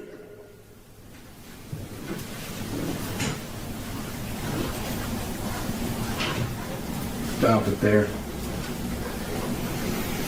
So you've seen Exhibit D, correct? Mm-hmm. You would admit that's you with the glasses walking by a lemon pound cake on the counter? Yes. To be honest, this is probably the best promo any artist could ever hope for. They played like all of his greatest hits here from this whole saga directly to the people he was making fun of, and left in all of like the links and the promo and like the calls to action pushing to Afro Man's socials. Like, you could not pay for this kind of marketing. It's too effective. Like, oh my god. So they play the entire Lemon Pound Cake song to Officer Pound Cake, and then they're like, yeah, so that's you, right? That's why they call you Pound Cake, brother. And he's like, oh. Like, this whole trial was amazing. And thankfully, it has a happy ending as well. The cherry on top of the Lemon Pound Cake. Afro Man won. The First Amendment won.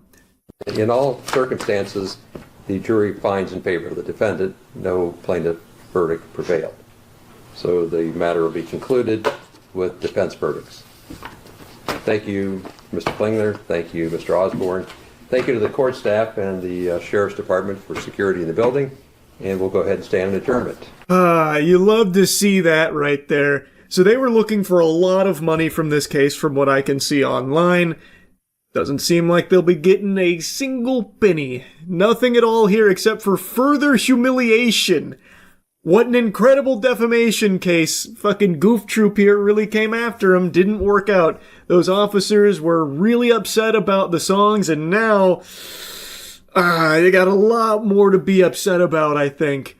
I had to talk about this. This shit had me laughing hard today. So, anyway, that's really about it. So, yeah. I've mentioned this a few times over the last couple months, and it seems to always raise some eyebrows and spawn question marks, so I figured I'll just make a whole video here talking about it. It's true, I bought a farm. And I don't mean that as a euphemism for I died. I'm still very much alive. In fact, I've evolved into a good old-fashioned, red-blooded patriot living off the Lord's titty out here. So, I've now got a lot of acres under my belt. I've even got some classic overalls and everything. And trust me, when I slap that get up on, it's a whole new ball game. I look like a $10 stripper you found outside of Walmart. There is something about my physiognomy that is just not conducive to farmer attire, but I'm gonna brute force it till it looks good on me. Point is, I do have a farm now, and I no longer have the warehouse. Which is very sad to say because the warehouse was a huge part of my life for the last almost 5 years now. It served its purpose well. It was an amazing headquarters full of fun and whimsy.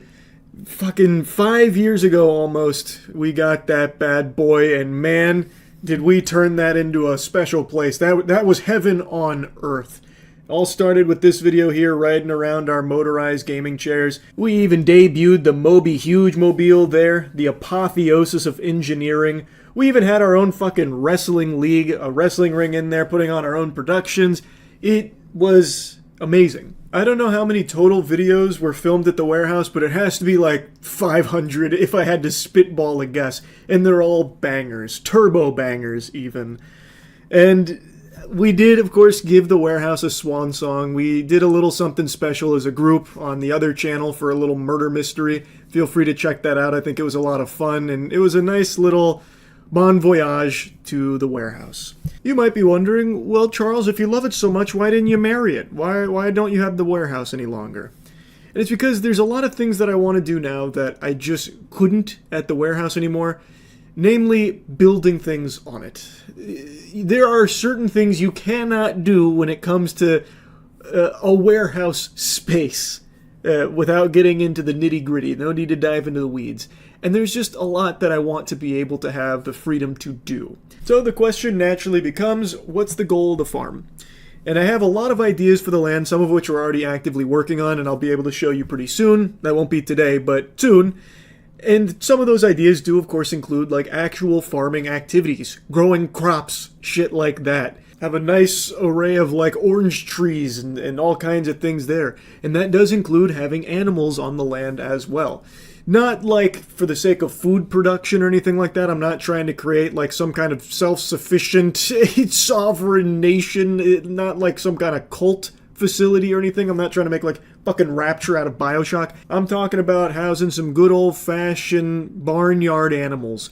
You know, like maybe sheep. We could shear the sheep and spin our own jackets out of the wool. Sheep like to be sheared, from what I understand. Of course, I'm not a fucking sheep whisperer, but that's what I always hear. Stuff like that. Maybe even a horse or two, and I could learn how to horseback ride.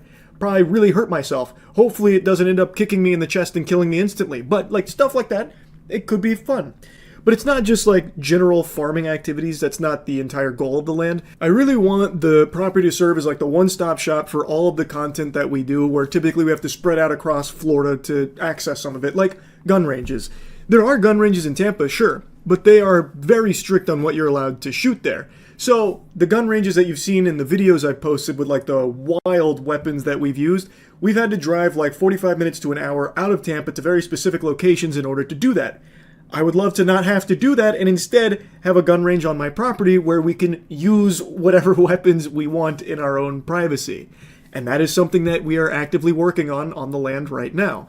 Another thing that I've always wanted to be able to have access to without having to drive like hours away is a forge. Like, we all did some blacksmithing. We posted a video on that a while ago, and we all really liked it. Danny in particular. So, I'd love to just build a fucking forge on the farmland that we could all just go and forge some weapons in sometimes. Maybe even have our own Forged in Fire kind of show. Just wacky, fun shit that is only possible to build on this amount of land. And of course, like I said, I do want farming, like actual like farming and agricultural stuff to be like an integral part of it, but it's not the sole goal.